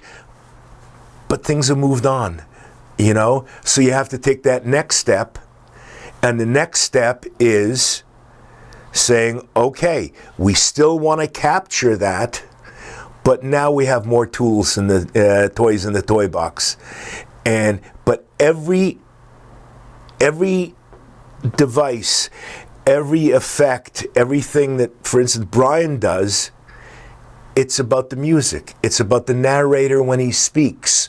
It's about everything matching, not overshadowing, but blending so the audience has that experience of walking away and saying, wow. And I always say, with TSO, we do terrible merch numbers because nobody wants to leave, We do 2 hours and 15 minutes, 2.5 hours of a show. From the time they sit in that seat to the time they leave, it's like, what's going to happen next? They have no time to worry about the mortgage.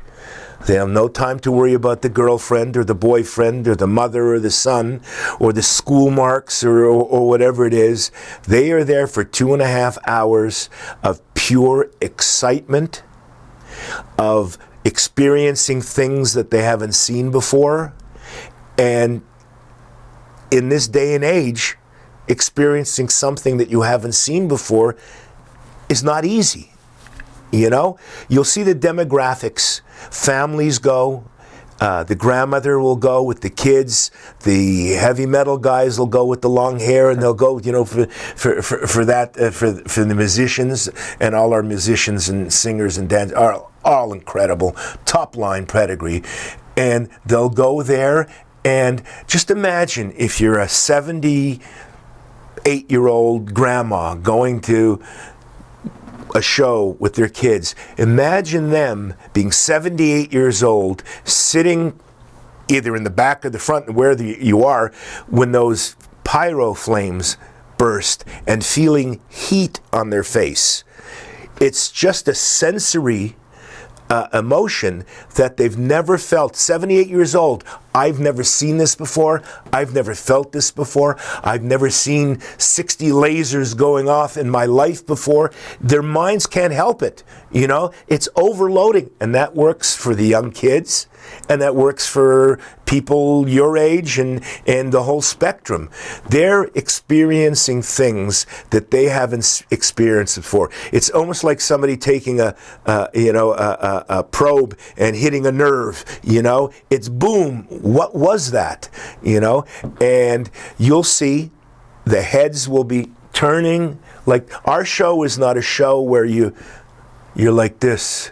Our show is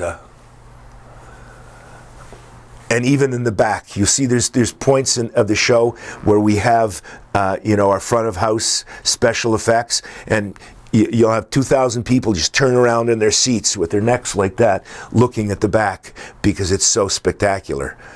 You know, when we went from theaters to arenas, Paul O'Neill said, well, and everybody was talking about, well, we don't want to lose that intimacy, you know, and everybody's so close.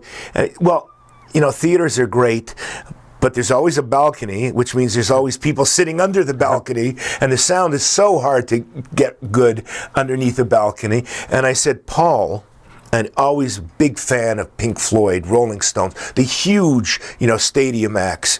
I said, Paul, I guarantee you, Brian will design something that has as many lights as there are on the stage in the audience, so people won't be, feeling that they're a million miles away. And he said, okay, let's try that. And I said, remember, Paul, you want your fans not to be sitting in the theater going like this. You want your fans to be going like this. And kids turning around in their seats and marveling at the expanse of our. At one point we had the largest video wall in the business. It just went up into the seats. And once again we're very lucky because this show is universally loved by the fire marshals, by the police, by security. We had one year where we had 18 double-headed dragons, these are fire-breathing dragons, up in the seats, all the way up the audience. Unheard of. We had security and everything, but there was times where I'd get, Elliot, there's somebody sitting there who shouldn't be sitting there, and of course we couldn't do anything. But, we like to push the edge. We got a Tesla coil in. A huge Tesla coil. And the noise on that was amazing. It was incredible. And we had the two Tesla coils shooting into a metal sphere, which opened up and had flames shooting out of the top. Okay? You should get Brian to show you one of that videos. And what that did was, I think Metallica did use some Tesla coils in one of their tours. Obviously very hard to get clearances on that, but we had a guy who actually did museums and did installations for stuff like that. Very knowledgeable guy. But with the Tesla coil, it would affect anything that was not grounded properly. It took us a week in rehearsal. Every company, sound company, backline, everybody he had a device that could tell. Everybody had to go in and almost redo all their equipment and cables to make sure that there was no interference with this Tesla coil. And you want to know something? It was a pain in the butt, but everybody was so excited because we were doing something that nobody else would even try to do, let alone an act that's doing 2 shows in one day. If you could, how old were you when you got in the industry? I was 18, 19 years old. If you could go back to that 18-year-old self and tell yourself anything, knowing what you know now, what would you tell yourself? Well, here's the thing. I was in the hippie generation. So I never had any aspirations to do anything except play my music in the cabin. You know what I mean? Let's go downtown and panhandle. Not because we needed the money, because you're a hippie. You panhandle. I had no idea I was going to get into this business. I had no aspiration, like kids go to school for it now, and I had no aspiration of getting into the business. It just happened organically. Friends from school had a band. Hey, my cousin had a band, come help us schlep equipment, bring a couple of extension cords and plug it into a wall, and then all of a sudden the opportunity arose for different things. Management in New York City, who managed 15, 20 of the biggest bands in the world. I kind of aligned myself with them, and the rest is history. It's 51 years. I've never been without a job. Wow. I was talking with my buddy Bruce Reeder. He does Five Finger, and he lives in Atlanta, where I live. And it was funny. We're talking about advice for people who are new, getting into the industry. He's like, you don't understand how easy you guys have. I had to find a payphone somewhere with a bunch of coins when I was overseas to be able to or we find somewhere with some sort of line. We go search plugins to find some sort of landline. Nowadays, I can go on my phone and just FaceTime it. And we have all these safe spaces to be able to, if you're doing too much, or you can talk about mental health and stuff like that. You don't understand how way different, how hard it was, and now how easy it is today to where it is. Incredible. We have discussions about that, all the old pros. We have discussions about that. I have pictures of me in an airport on 2 paying phones. You know what I mean? I'd be talking to somebody on one, and because you had to do it. We used to stay at the Hyatt, the Riot House in LA, and I'd make sure one of my guys was above me and one of my guys was below me, right? And we'd have these 200-foot extension cords for the phones, and I would have them from downstairs give me their phone, because they never used the phones in the hotels, it was too expensive. So I would be sitting in my room with 3 telephones. No. Yes, one from the top, one from the bottom, and sitting and doing my work. We used to have these MCI and these phone readers, and you had to plug in 9 digits to get a line, and then 14 digits of your personal code, and then another 7 digits or whatever for the phone number that you wanted to call. And you could put that up to the phone, and it would go bing, bing, bing, bing, bing, bing, bing, bing, bing, and go through. And then you had a button that would at least keep some of the information. But technology, do you know what a telex machine is? Telex machine? Okay. So it's very comparable. You see the old movies where the type, it's punched in, ticker tape. It's like those things that would come in from another country. Okay. Like Morse code? Yeah. But it would actually, so it was a typewriter. Okay. With carbon paper, and the keys were like this round and this big, and you'd have to press them in, right? And you'd press them, and then when you were done, you'd hit a button, and it would transcribe it into this ticker with little pinpricks in it, the ticker. So this management company that I was working with, they managed Aerosmith, Nugent, AC/DC, Scorpions, Def Leppard, Mahogany Rush, Ted Nugent, another 10 bands I can't even remember, at least. And we had this telex room, because when you did Japan, there was no computers. A phone was $4 million, and they would never understand because the language and everything like that. So you telexed your rider to them. So we had a room where you walked in, and on cords with paper clips clipped up, and you'd look at a piece of paper and you go, oh, this is the 1972 Japan rider for Aerosmith, or this was that. And then you take it. If you had to send it to somebody else, if it was the same rider, you had to take it, put it in the machine, punch in their number, send it, and on their typewriter, it would start typing, or it would send them through that little strip of data, and that would give them the rider. I've never heard of that. Yeah. That's crazy. So that was old school. Okay, so what was one of the hardest lessons learned for you in your career, and what did you learn from that lesson? I think the hardest lesson I learned was, and I have an OCD problem, so it's, Probably helps with the job. yeah, it does, and it hinders sometimes, but that I wanted everything perfect, always. I couldn't set my alarm clock to an uneven number. You know what I mean? That's real OCD. So things would bother me a lot when they weren't 100%. But you got to understand, you got to let it go sometimes and realize that, you have a crew of 114 people, you don't know what's going on in their life. Sometimes there's a glitch, sometimes there's a mistake, sometimes somebody's too tired. And you have to take everything with a grain of salt and not let it get to you. Because if it gets to you, then you get grumpy. And when you get grumpy, it defeats the purpose of trying to be a boss. You got to temper that. So earlier on in my life, I think I was a little more grouchy and a little more aggressive than I needed to be.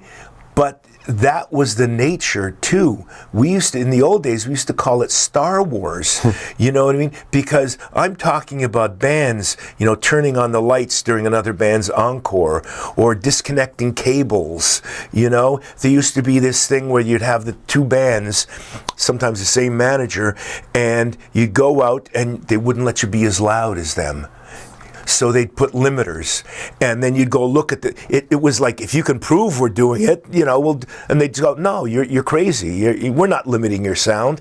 And then you'd find their limiters, and you'd see where they're limiting the sound, or they started putting it in the speaker boxes where you couldn't get into them, find out where the limiters are. We had one company that was amazing, and they were Tasco Sound. And they were an English company, so they had English equipment. So they had this big Variac, and that was voltage. So they were very smart. They just said, you don't want them to sound as good as you? Just turn it down a couple of volts. They'll never be as loud as you, And then the comment used to be, well, maybe it's your engineer. Maybe he's not as good as our engineer. Dirty. Yeah, and I'm talking about people cutting cables and doing horrible things, There was a lot of people wanted to get to the top, and they didn't want other bands to be better than them, I think that's changed a little, but I think it's still there. Nobody likes it, nobody, tricks of the trade, make sure that, when your band goes on, they go on to the Rolling Stones or the Who, and before the opening act, make sure all the music is like folk songs and soft music, so they wouldn't be up for the band to start. So that's what we called Star Wars. It was going on all the time. You had to watch certain crews, and they'd do all this kind of stuff. I think a lot of that has changed, but it definitely made for an adversarial. You had to watch your back sometimes, and it wasn't pleasant to be on the road with some acts. I think it still happens. I don't think it happens to that extent. And I think everybody realizes now that, everybody's just trying to have a living, and work and let's cut out the hijinks and not all of it, the harmless stuff let's keep. But the rest of that stuff, let's be adults. And that's the hard part is being adults. Just did an article with a gentleman from Cleveland, and his comment at the end was, one of the things was, I'm ready to join the TSO circus. It's like he wanted to be on the road with us.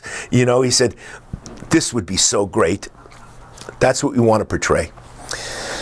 God forbid you pass away. How do you want to be remembered? I want to be remembered as being a good husband. That's the first thing. Very important. And I want to be remembered there's going to be the people that love me, there's going to be the people that hate me, but at the end of the day, respect is what it's all about.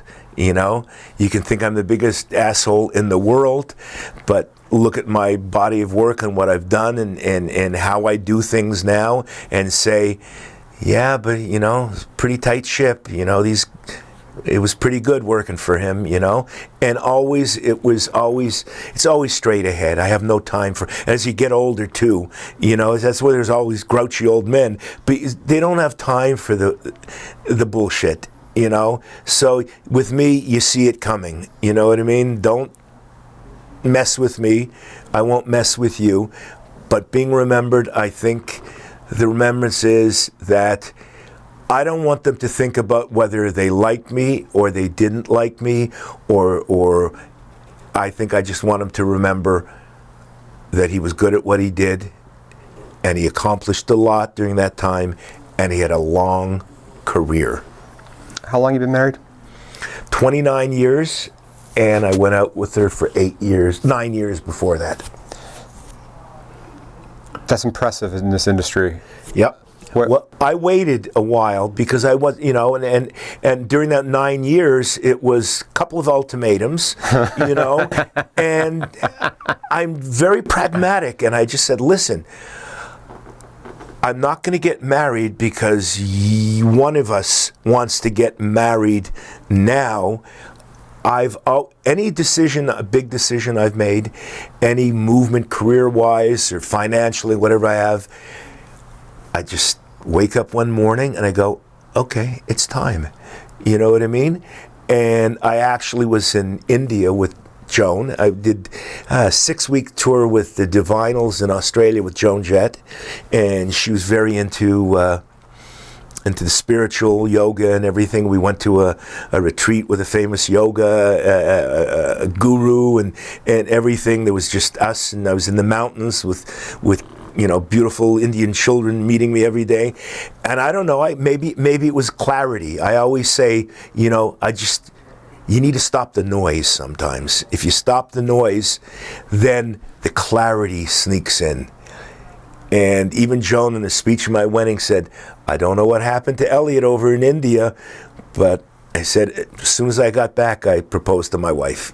You know what I mean? So I think clarity is an important part of everything. I have a lot of clarity now. You know, a lot of things that used to bother me don't bother me anymore.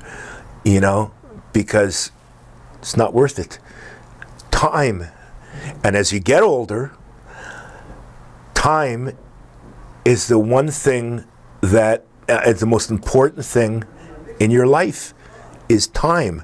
And if you waste it on stupid things, makes no sense. So that's the reality that's come to me. And it's funny, it comes to some people earlier on in life, but most people it comes with age. You know, as you get older and older, all of a sudden you start thinking about things differently. Obviously, you know, all of a sudden you wake up one morning and you go, whew, may only be another 10 years. You know what I mean? And you go, wow, I've lived 60 years, 70 years. That was great, but there may only be another 10 years, you know? So what do I want to do with that 10 years, you know? Hear a bunch of noise or have clarity? And when you have the clarity, your time expands. When you have noise, it doesn't. So that's it. Thank you for doing this, by the way. It's like I said, Brian and I have been together for 39 years. I know. That's amazing. That's amazing. 39 years. He highly recommended I do this with you. Partially for him, because he and you know, like I said, history. He was on the plane when I met my wife. You know, 1987 on an airplane in Sioux City, Sioux Falls. Beautiful little flight attendant. I talked to her, kept on talking to her. I'm in the galley with her. Joan was my wingman. She kept on saying he's a nice guy. He'll treat you good, everything like that. We stopped at It was those were the days when you didn't have to get off the plane when it stopped. So the plane stopped. We were continuing on, and the people started coming on. And she says, I had her cornered in the galley, and she goes, people are coming on. I've got to go. And Joan says, I'll take care of it. So here it is in 1987, in the leather jacket, Joan Jett, and she's greeting the people as they get on the plane. Hello, how are you? Hello, how are you? Boy, the looks that came out of those people were crazy. But yeah, so, we go back a long way. So Brian Hartley was there when I met my wife in 1987. Wow. On the same flight. Could have been him, Wow.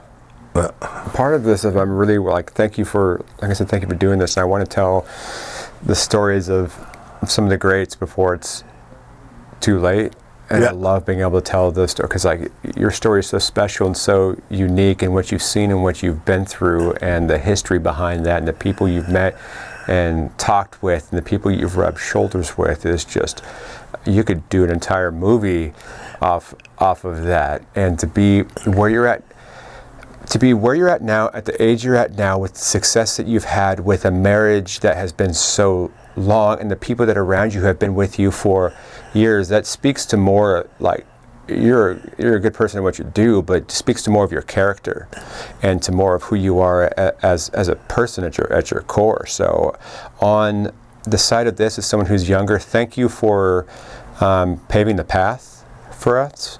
Thank you for setting the bar for us.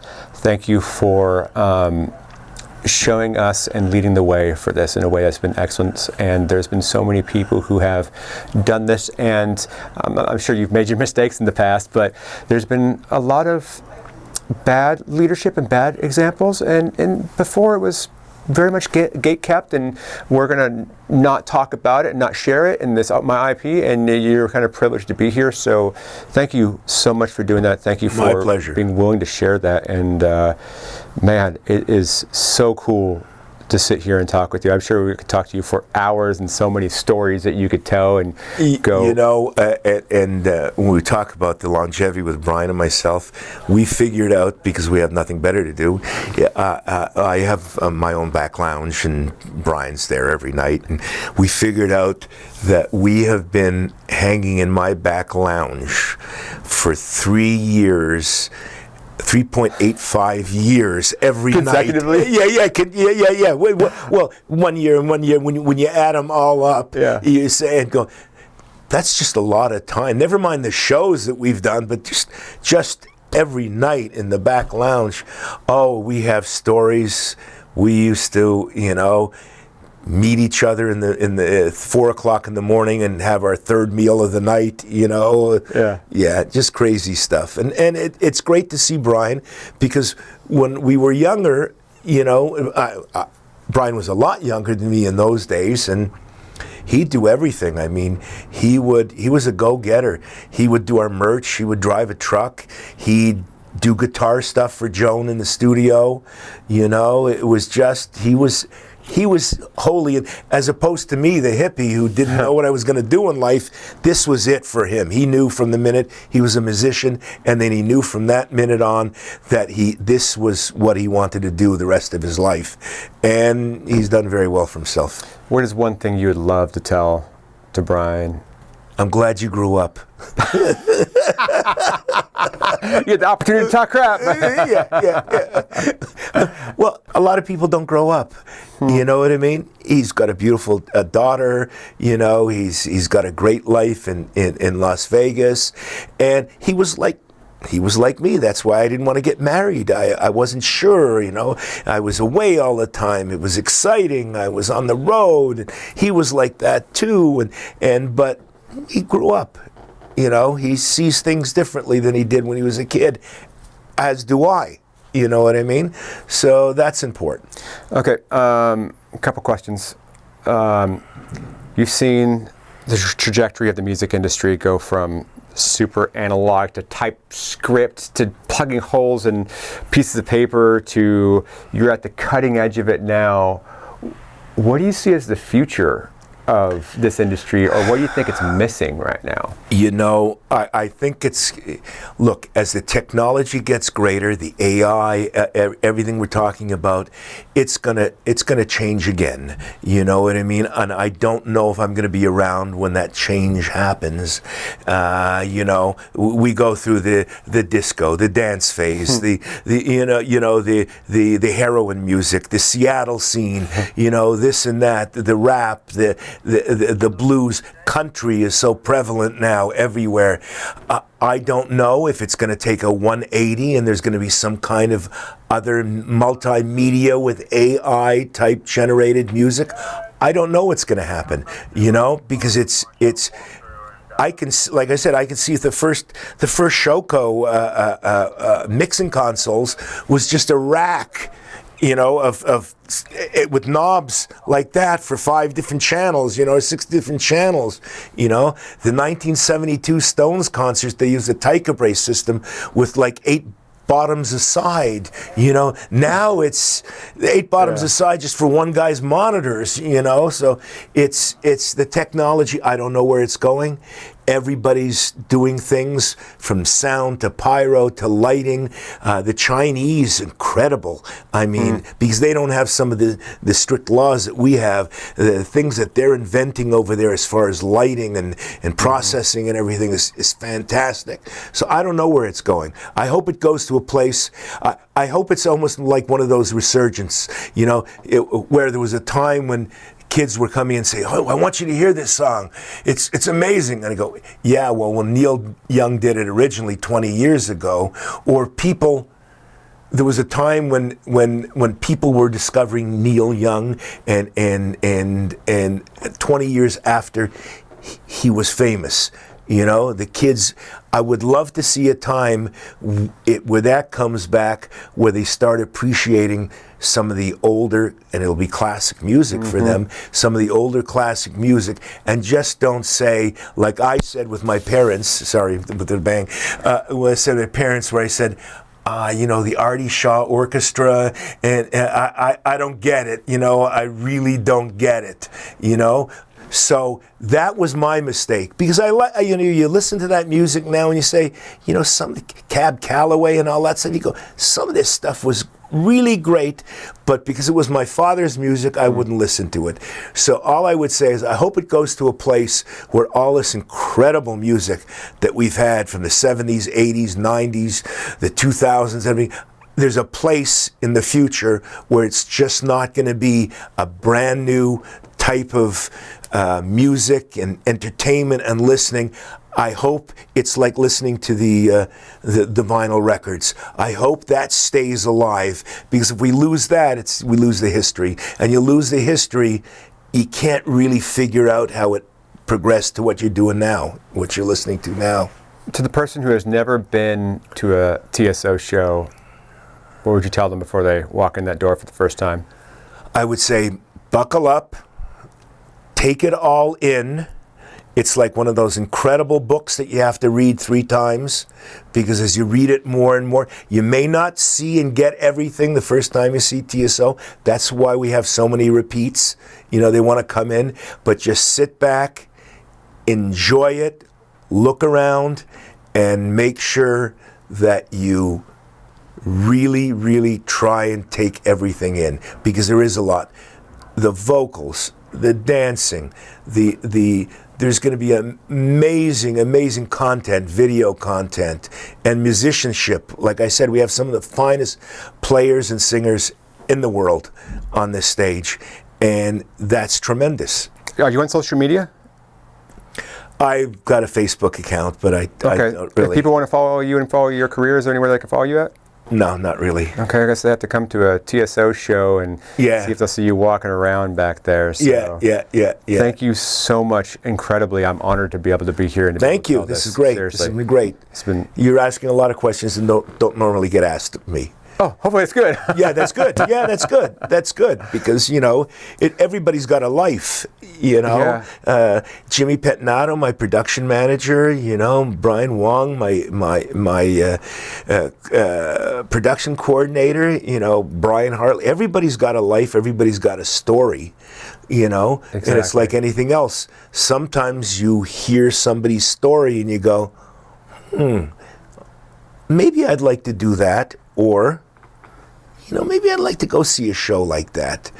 Or, you know what, I never thought about it that way before. Yeah. You know? So that's all it is. Yeah, for me, your story is so special and so unique. Yeah. I care about that more than any. Well, one day we'll sit around and no cameras, and I would love to. I'd be honored to. Really, I would love to.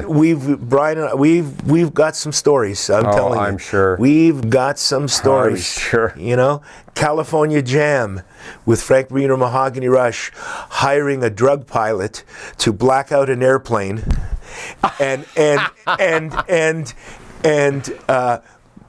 put black lights on it and paint no numbers. Right, and dive the stage, 300,000 people. If they didn't put a banner up, they were going to go right through it. And then me on the ground listening to a ground-to-air radio that I had with the guy going, jet copters, they're after me now. They're after me now. Switch to channel 4. Yeah, okay. You know what? They're faster than me, but they can't dive like I can dive. You know?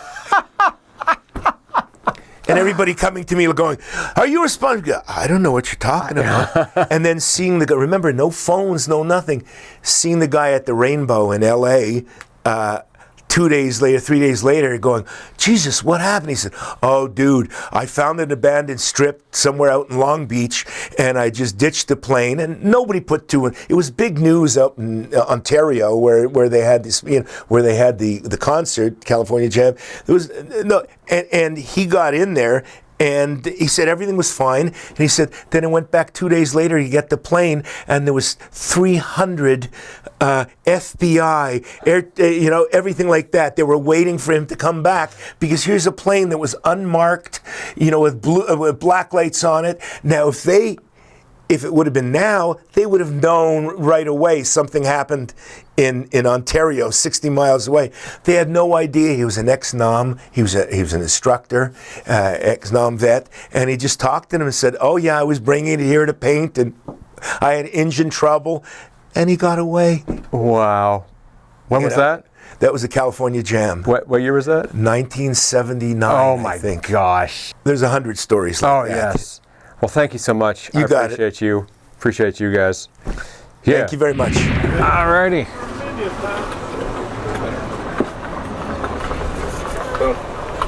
I like the dance off, guys. I am rolling, so let's go. Dance off! This is gonna be the whole interview. The whole interview? Like, yeah. He's back! I'm back! I'm back! Is your pass out? No. Is your ass out? My ass, well, I got overalls, so it's hard. You guys know this guy. If you don't, this is Hoogie.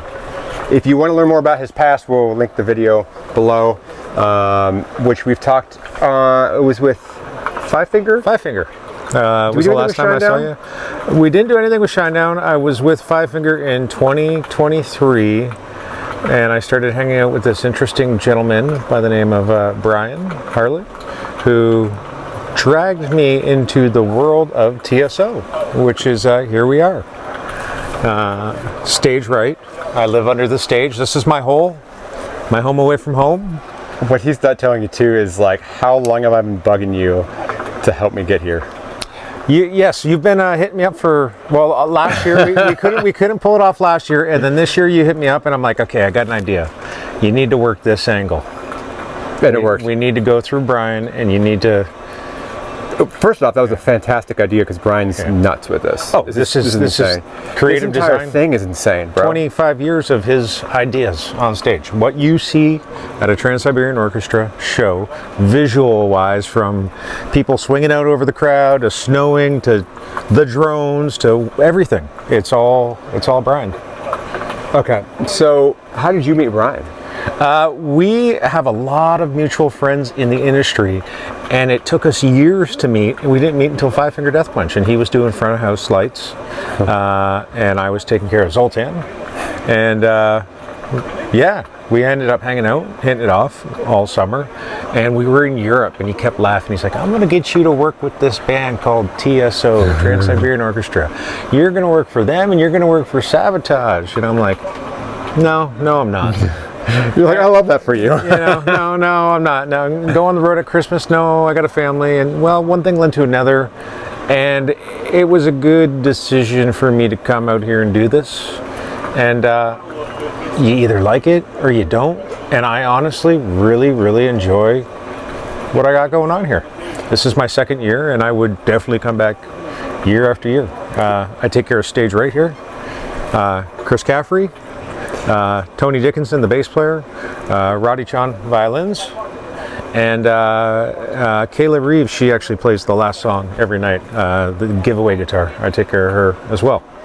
One thing I've noticed about you is every time I've seen you, your world gets bigger and bigger and bigger, because I've seen you first knew your little spot with your little case, and then you have this, and now you have a whole entire like suite over here, man. It's always the same work box. I added the TV because last year I needed to see the artist, so I got a GoPro above me pointing out over the stage, and right now it's the fire warming up the place. If you take a peek back here, we ran out of marshmallows earlier, but I turned that on, and it's a view of the stage, so I can see what's going on. If you could rent this place out for like, if this is New York. Oh yeah, I'd make a couple bucks in this room. No, it'd be like $3,000 a month in this place. 16 by 8.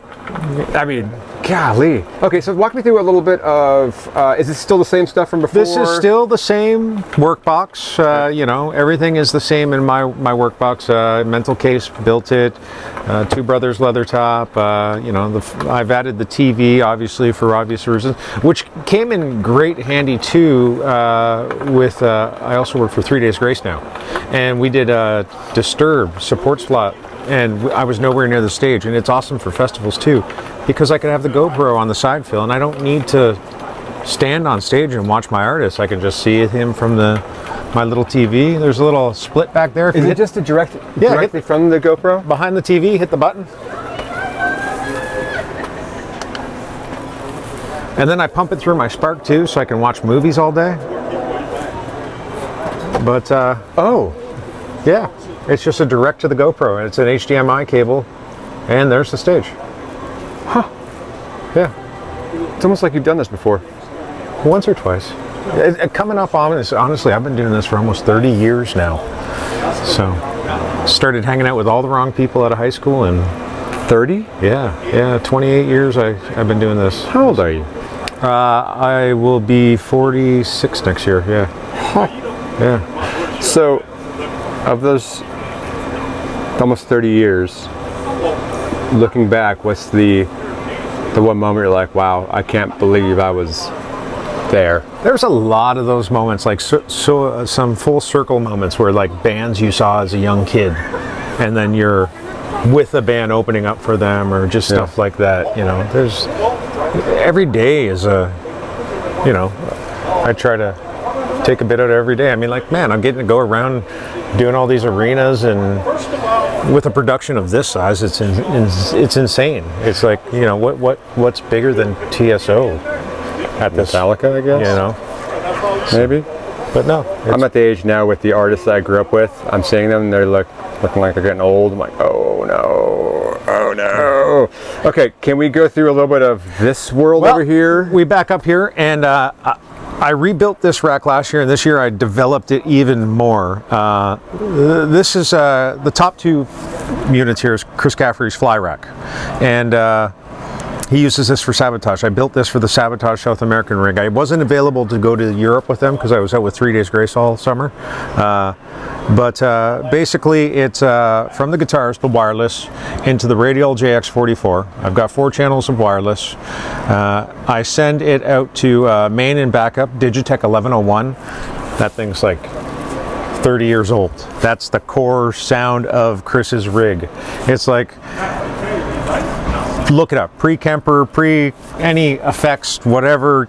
Yes, the Digitech 1101. So I got a main and a backup. I got like 4 other ones when these, knock on wood, take the shit. But I've got those rooted into a backtrack, which if one goes down, all I got to do is hit a button and I'm on the backup.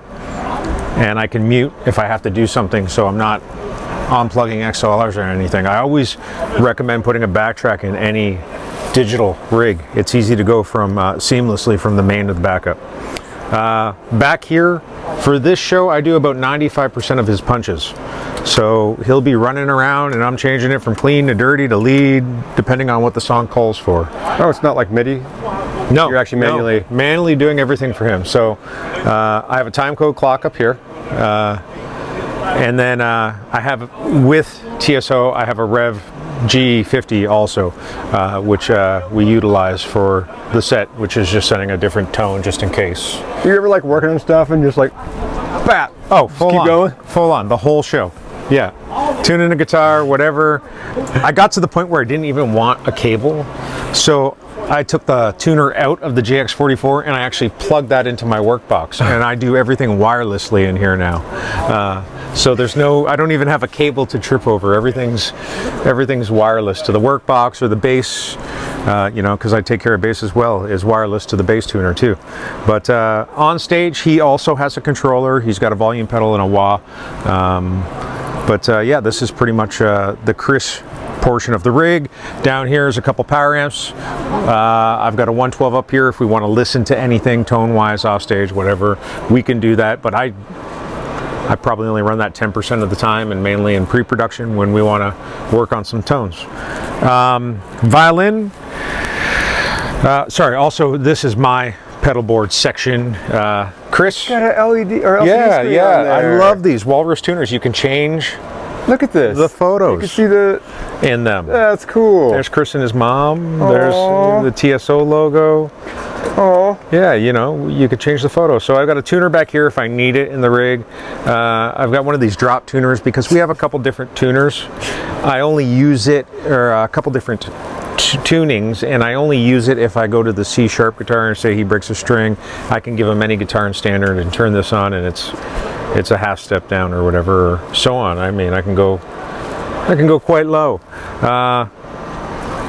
This Vox, I think it's the Copperhead drive. He has this on his pedal board as well, and it's on all the time for every tone. It's sort of like, you know, turning on that tube screamer and leaving it on, just sort of bringing your amp to 11. So this is his 11. But this is the guitar end of things. Violin, it's basically just violin into wireless, and to front of house they do what they need to do in their world. Bass, from the bass, sort of a pre and a post idea. It hits the EBS multi-comp first, then it goes into the bass pre, out of the bass pre into the, this year we've added the Ampeg SGT DI, and we absolutely love it. And then Kayla, who plays on the last song, I got this, she doesn't need much, it's just one song. So I've got this ACS1 from Walrus, which is working out great. We're using the Citrus, which is like an orange Rockoverb, I believe, and it goes into their Canvas Stereo DI to front of house, and that's awesome for her.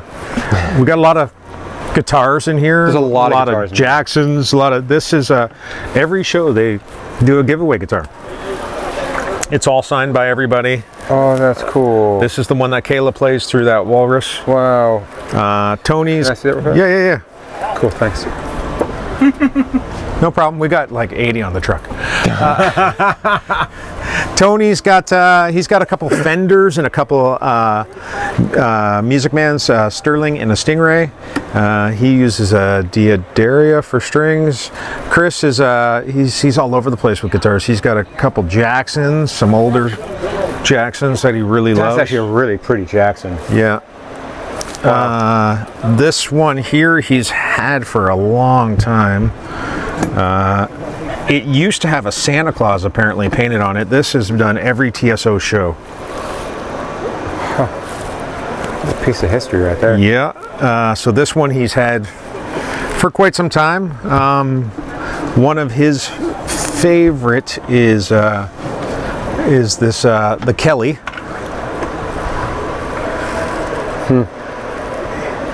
Is that? It's like a mirror, cracked mirror top. This year, for obvious reasons, he brought the Ace out.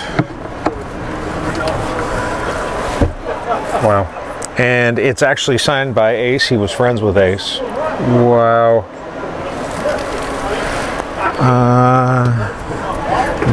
If you're a TSO fan, you've probably seen the SG quite a bit. He's played that one for a while. If you're a big TSO fan, he's got the this thing here, which is Ooh, that's cool.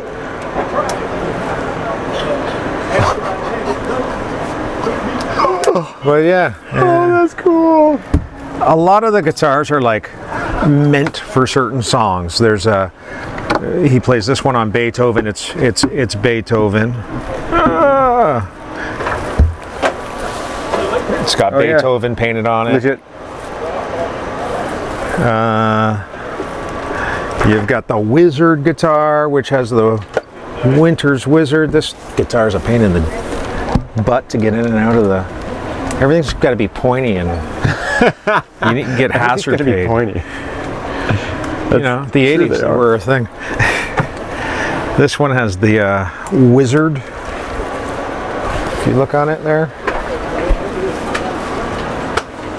That's cool. Then another old one here that he's had for a while. Dean. He's really good friends with Dean Zielinski. Dean Guitars. He does his own thing now, Zielinski Guitars. This is Night Castle.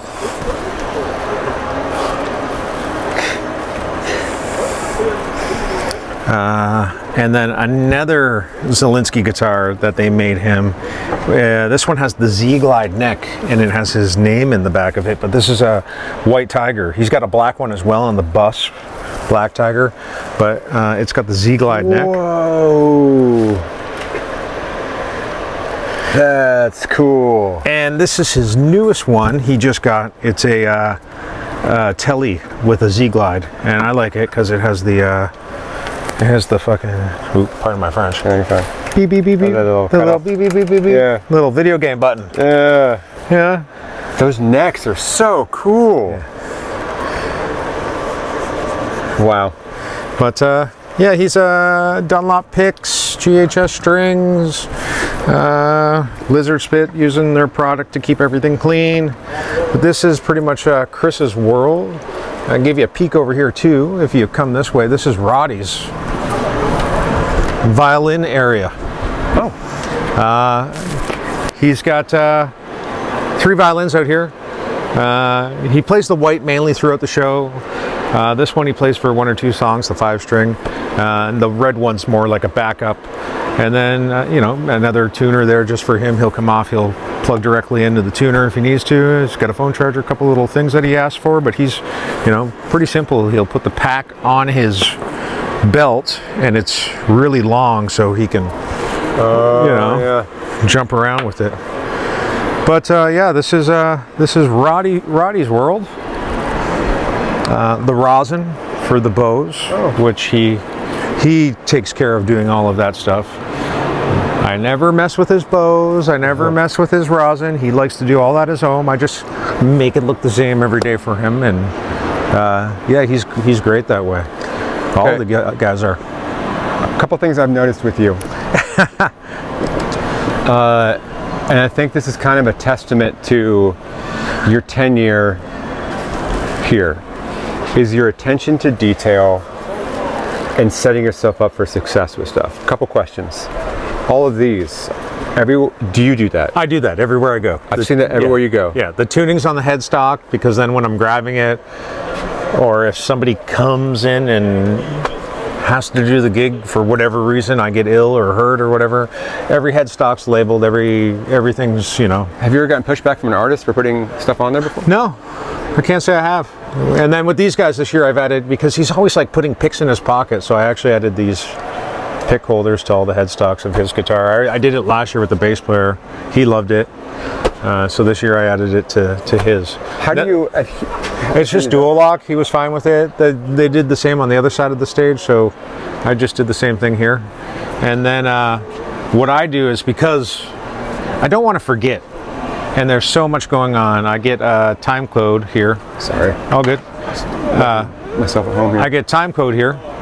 So as the show rolls, I keep track, and like, you know, this is the first song. And at 45, we start off on dry. At 4:43, I got to go to the lead tone. I've done this for every song. So the first 3 weeks of rehearsals, the day they're in a little room, because when we do rehearsals, I don't know if anybody really talked to you about it, we're in Omaha, Nebraska, and it's huge. It's 2 tours. They're at one, the West Coast is at one end, East is at another, but when we're not on the main stage, we're in a little room. I'll sit in the little room and I'll just set up a board and another time code clock, and I'll just let him play, and I'll watch him do the punches, and I'll make notation like, oh, he goes to clean here, he'll go to, you know, and I'll get all of the punches. So I have everything for the whole show, right down to, like, you know, they're coming off stage, or I got to meet Chris at the top of the stairs at 3:30 to give him the guitar. It's a dance. The whole show is a production. So God forbid if I couldn't do it, at least somebody comes in and they can, you know, okay, I got to meet, you know, this person here, or do whatever. It's they'll know where to go if need be, right? So I also love, I mean, even down to the little labels on everything too. Where was it? You had little... A label maker is my best friend. Oh, even on here, Yeah. little arrows for it. And Yeah. I've noticed when I walk into your spaces, it's not chaotic. I mean, there's stuff around, Yeah. don't get me wrong, but like it feels comfortable. Someone puts over here. It feels good. comfortable, like everything kind of has their space. It's not OCD by any means, but it's very... It's my is home this- away from home. It's I don't know. Have you always been this way, or is that something that you kind of just... I think so, you know, Getting older over and the getting years, your and own. you know, yeah, like this thing comes everywhere with me. But yeah, you know, I've definitely learned that, you know, labeling and making it as user friendly, right down to, like, you know, you take a peek in the back of the rack and see how. Even down to, like, you got cable ties over here. Yeah, you know, all your cables. you don't know like, if I'm going to need a go direct, you know, for whatever reason, say a wireless crashes or something. Like I've got the option to throw him on a 50-foot cable. Granted, he wouldn't get far, but you know, I want to be able to cover my button if something happens. You know, even a little touch of Christmas. These are, you know, Chris's Christmas stuff we got set up over here, and then, you know, the case with all their goodies. But that's so true. Like, I feel like I could come here and fill in. Not saying it's, but you got it set up so well to where, like, it makes sense. Yeah, and consistency. It's like, a big thing. It's complicated, but not complex. Does that make sense? Yeah. I want him to walk in every night, no matter what room I'm in, or with any artist, and it to be at the same spot. If I'm with Zoltan from Five Finger, Barry Stock with 3 Days Grace, Eric from Shinedown, you walk into my world, I want the layout to be as, you know, as similar as, you know, the night before. So he goes for his drink and it's in the same spot. He goes for his pick and it's in the same spot. He doesn't have to think about it, because he has to think about everything else he's doing out there. Everything here looks like it's intentional. Even to the fact it's got a vibe to where, as an artist, you can walk back here and be kind of cool, but it all makes organized sense. Man, there's a workflow to it, you know. Yeah. It's definitely, it's inspiring, honestly, man. thank you. You can see all the years that are put into it to where... I don't know if I said this last interview, but I just keep doing it till they realize I don't know what I'm doing, and then I go to the next band. Keep doing this to people watching and realize, dude, he's kind of an idiot. They'll find out sooner or later. You know, hey. But no, yeah. Thank you. Thank you for always having me, man. I'm glad this worked out. Every time I see you, I'll pull out something and be like, hey. Hey, You can open your bunk and be like, hi, you ready? come on in. Come on in. No fireplace in my bunk, but yeah, Well, it could be. couple socks. Yeah. But no, honestly, thank you. We'll have to have you out this summer with 3 days. I'll be out with them. Done. You know, Done. If people want to follow you and follow your career, where can they follow you at? Hoogie on the road. You can catch me on the socials. Any plugs you want to do? Him, me, Dixon. Dixon does make some great clothes. I do like their clothing. But, Hit me up, Dixon. give them a dingle. A dingle. I'm so excited to be here talking with you. For the people, if you live under a rock and don't know who this, could you please tell the audience your name?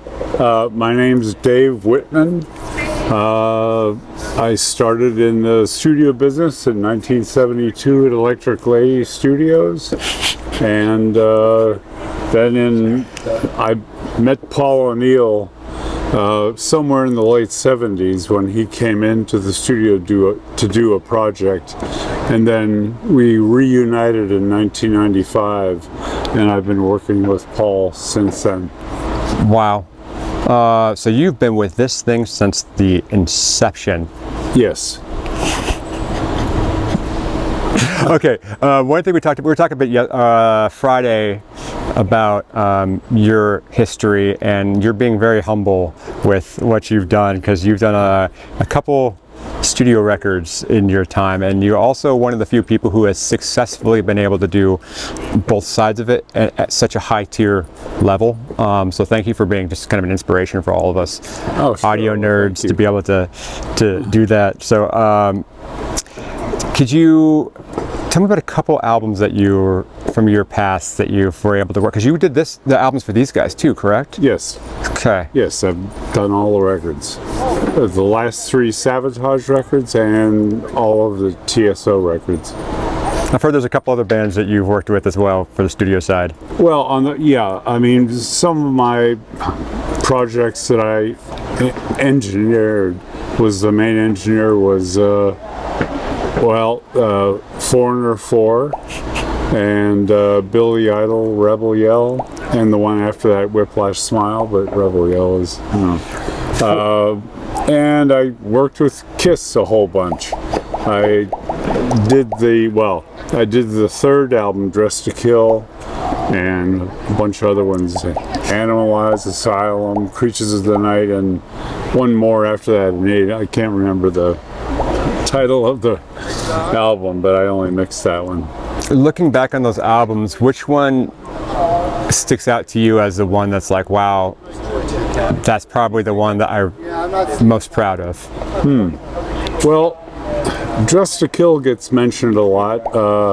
That was, I think that was one of my first major album projects that I, engineered on my own, and which one was probably the hardest, you feel like was maybe the most complicated to get through, but at the end you were super happy with the outcome with probably, that? I guess I would have to say Creatures of the Night. Yeah? Yep. Wow. That was, when was that? In the early 80s, I think it was. What was it like from your transition to doing studio to doing live? Have you always done both, or was your heart mainly in black boxes and then you wanted to come here, or? No, it's kind of a funny story. I mean, when I started working with Paul on the Sabotage records, and then when we did the first TSO record, when they decided to take it on the road, Paul came to me and said, well, hey, you're going to come out on the tour with us and mix the show, right? And I said, well, I've never had any experience. I've never done live sound before in my life. And he said, well, you mixed the record, you should be able to mix the show. And I guess I did okay, because here I am still. Whoa, pyro scared the crap out of me. Yeah. What was that first show like? Well, I was definitely a little nervous. Yeah. So I can't remember much of it, but it was just like, a totally new experience. It was in the Tower Theater in Philadelphia, and we were. It was just like, I was nervous, not sure what was going to happen, but they tell me it turned out great because somebody videotaped it, and you know, when they listened back to it, they said it sounded great. So, okay. If you were going to, knowing where you're at right now, knowing through everything you've been through, if you're going to go back in time and talk to yourself right before you're going to mix that first live show with TSL, going from studio to live, what would you tell yourself as your first live show? Well, it's kind of the same philosophy that I still do to this day, is to make the live show sound as much like the record as possible. Yeah. And that was my goal back then. It was a little bit different because we were using, the drums were, live drums were quite loud. We were using amps on stage, and that was a bit of a challenge back then. Oh, I bet. But, so it's different now. It's a little bit easier, a little bit more controlled. But, just kind of repeating myself. The goal is just to make it sound as much like the record as possible. Yeah. So what advice would you have for, I've been asked people who are studio guys that they want to do live, but it's hard for them to get into it or to understand that. What advice do you have for the studio guys that would love to? Because there's so much a controlled environment in a studio to where, right. I guess the next question is, how do you know when a song's done, to where here you have, when it's done because done. Next one. It was interesting, starting off in theaters and then going to slightly larger venues and then finally to full-blown arenas. It was like, at first it was a little bit hard for me to get used to, the difference. Each arena sounds different. And it took me a while to get the hang of it, but then I realized, just don't do anything different. Just keep doing the same, the same type of mixing you always do. Don't do anything different. And now over the years, I'm very comfortable in any arena environment. One of the things I appreciate about your mix is the level the level at which you mix at. You're not pummeling people with it. It seemed like you're not sitting there 102, 105 trying to blow people's faces off, and it's rare nowadays I can listen to a concert and not put earplugs in. It wasn't demolishing me, so I appreciate that. And you were able to hear space for everything, and there was a point to where I was like, are they using tracks for it? That sounds too good to be with tracks. And I heard you have no tracks at all on this. Definitely not. It sounded really good. Well, really. Thank you. It was always Paul's philosophy and not to make it real loud or anything like that. To keep it at a certain level that little kids as well as older people won't be walking out or holding their ears or something like that. Yeah. So I think I've even gotten a little bit more conservative in my later years now. It's still I like to make it rock out. It absolutely did. So sometimes for me, if it's like maybe too low a volume, it just doesn't quite hit you the right way. I also appreciated your use of space with your mixing as well, specifically in the drums. You did quite a bit of really cool panning with that and putting it where, and I really did appreciate it. And I feel like there's sometimes studio guys really utilize that a lot, and sometimes it's tough for live people to be able to understand how much space to do that. What's your thought process into doing panning versus hard panning versus not at all? Because you could lose some over there, but you want to give that awesome record feel with that. What's your advice? What's your thought process into going with that? I think it basically, I stuck with what I did in the studio, panning wise and all that. The drums are, I think I have the drums panned more than anything else. I have only a little bit of panning on the guitars, because for me, if I have something panned too far left and right, well, then the people on the other side are not maybe going to hear, you know, the correct balance. Yeah. But the drums basically, I guess, just go back, harken back to the studio days. The way I've always done it. Yeah. You know, and Jeff has control over. We went through it early on. You know, the panning. It's just basically it's like you're sitting behind the kit or out here as if you're, you know, just like it is on stage. Yeah. So, yeah. One thing I've noticed for live engineers, what they want to do is they want to talk to the studio person that engineered the album, and luckily you have both in there, just happen to be the same person, yeah. Right. Which is great. Yeah. When it comes to the live sound, what's your thought process into? Do you want to do more of a live or replicate the album? And because a lot of engineers, you've been blessed to be here since the beginning, so a lot of people have to reach out to the band, talk to the manager, like, hey, how do you want this to sound?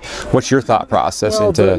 When they do the songs live, they've evolved a little bit over the years. It's still the same, basically the same parts, but maybe not as dense or as many instruments as we had in the studio.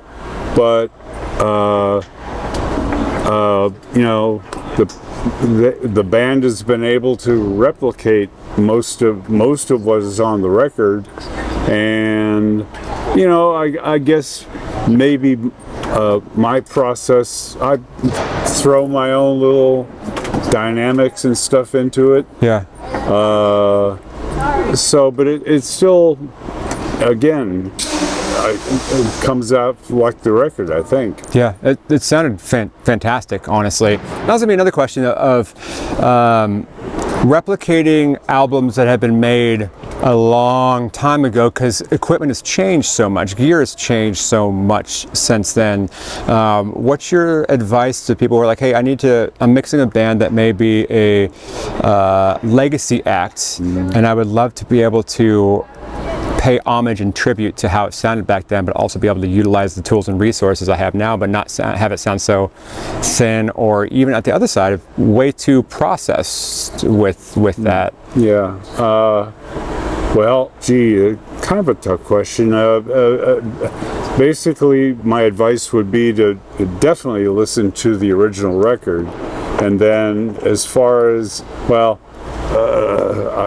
is sort of my answer on this is I'm kind of a less is more kind of guy. Even in the studio, I kept it limited to like just your basic lexicon reverbs, a couple, and a little delays here and there. Same thing here. I don't use many effects. It's just basic reverb and one delay thing here and there. Oh, I love that. I'm kind of a minimalist all the way around, both in the studio. It sounds that good. Well, thank you. But, so I don't know if that answered the question. It does. But, so do you do much saturation or anything like on your master bus with anything? No, just not at all. Oh man, I feel like we're in a day and age now that there is a lot of manufacturers that want to sell you the shiny answer to that will fix your problem. And one of the things I've noticed from where's been your favorite show you've done looking back at your career that you can't believe that you were at that show being able to mix there? With TSO, you mean? With your whole entire career. Well, it's kind of out of left field and it's kind of minimalist, but when I was an upcoming first engineer, I was the assistant engineer. I was an apprentice to Eddie Kramer, and I got to work with not only with Eddie but a couple other famous engineers at the time. I got to work with a lot of great musicians. What I started to say was, with Eddie, I got to work with Led Zeppelin. I was the assistant on Houses of the Holy, And Jimmy even used my Marshall head. He had to do a quick overdub, so I lived around the block, so I ran home and lugged my Marshall head down to the studio for him to do an overdub. Oh my gosh. And just to keep on that same track, I mean, I got to work with David Bowie. I did Fame. I did that Verispeed effect. You know. How'd you do that effect? Well, with an old Ampex 16-track recorder and the Verispeed. You know, in three different settings, I think it was, something like that. And I got to work with, well, I didn't work with him. John Lennon was there. I got to, say hello to him, and kind of on the other end of the spectrum, this is still when I was a assistant engineer. I did 2 Mahavishnu Orchestra records with John McLaughlin, Birds of Fire. That was like breathtaking, if that's the right word. I mean, yeah. See these 4 or 5 guys out there just burning live, So. Oh my gosh. So just through my association with Electric Lady and having the privilege of working with a number of top engineers, I got to meet and work with, a lot of famous artists, Wow. So, I mean, Peter Frampton was one of my first album credits. It was a little piano thing that he did after Eddie had left, and stuff like that. Oh my gosh. It's so I also see, I've seen some younger engineers that do this that are also studio guys, and they have racks of all the outboard gear and all the stuff, and I love your simplicity mindset with this and how good it freaking sounds. You don't need absolutely everything with you to be able to still make it sound right amazing. What is the best piece of advice you've gotten from one of your mentors in this industry? I mean, just having the privilege of working with Eddie Kramer and Ken Scott, who did the Mahavishnu records, I believe. And yeah, so it was just like learning from these engineers who were at the top of their game, and be able to pick up. I mean, that's basically how you learn. You pick up the techniques that with the people you're working with. So there's a young engineer sitting here watching this at home in a studio that would love to be in your shoes one day, sitting here mixing for TSO, being able to have that. What advice would you give to someone sitting there just... basically, try to hook up with local bands, do sound for them, maybe find a sound company and become an apprentice there, a trainee or something like that. I mean, now they have all these schools for this and that, and mine was, my situation was always on the job training. I mean, the first thing I did was that Eddie made me do was splice 2-inch tape, so I learned editing very quickly. Wow. My first day, but I had some training back when I was in college. I worked with the modular Moog synthesizer and tape machines, so I that was sort of my direction there. Wow. I don't want to take up too much of your time because I know you guys have to start here soon, so thank you so much for talking Nick, with me. Very nice talking to you. This has been an honor. I hope I made some sense. Oh, absolutely. Okay. Absolutely. Are you on social media? If people want to follow you and follow your career, can they follow you somewhere? Unfortunately, I do not. I've kind of stayed off social media, haven't gotten into that whole thing. So they're going to have to come to a Trans-Siberian Orchestra to see you. So come to Trans-Siberian Orchestra, enjoy the show, see this beautiful gentleman over here mixing it, and enjoy the show. Thank you guys so much. Thank you, Nick. Thank you. All right. Yes. Great.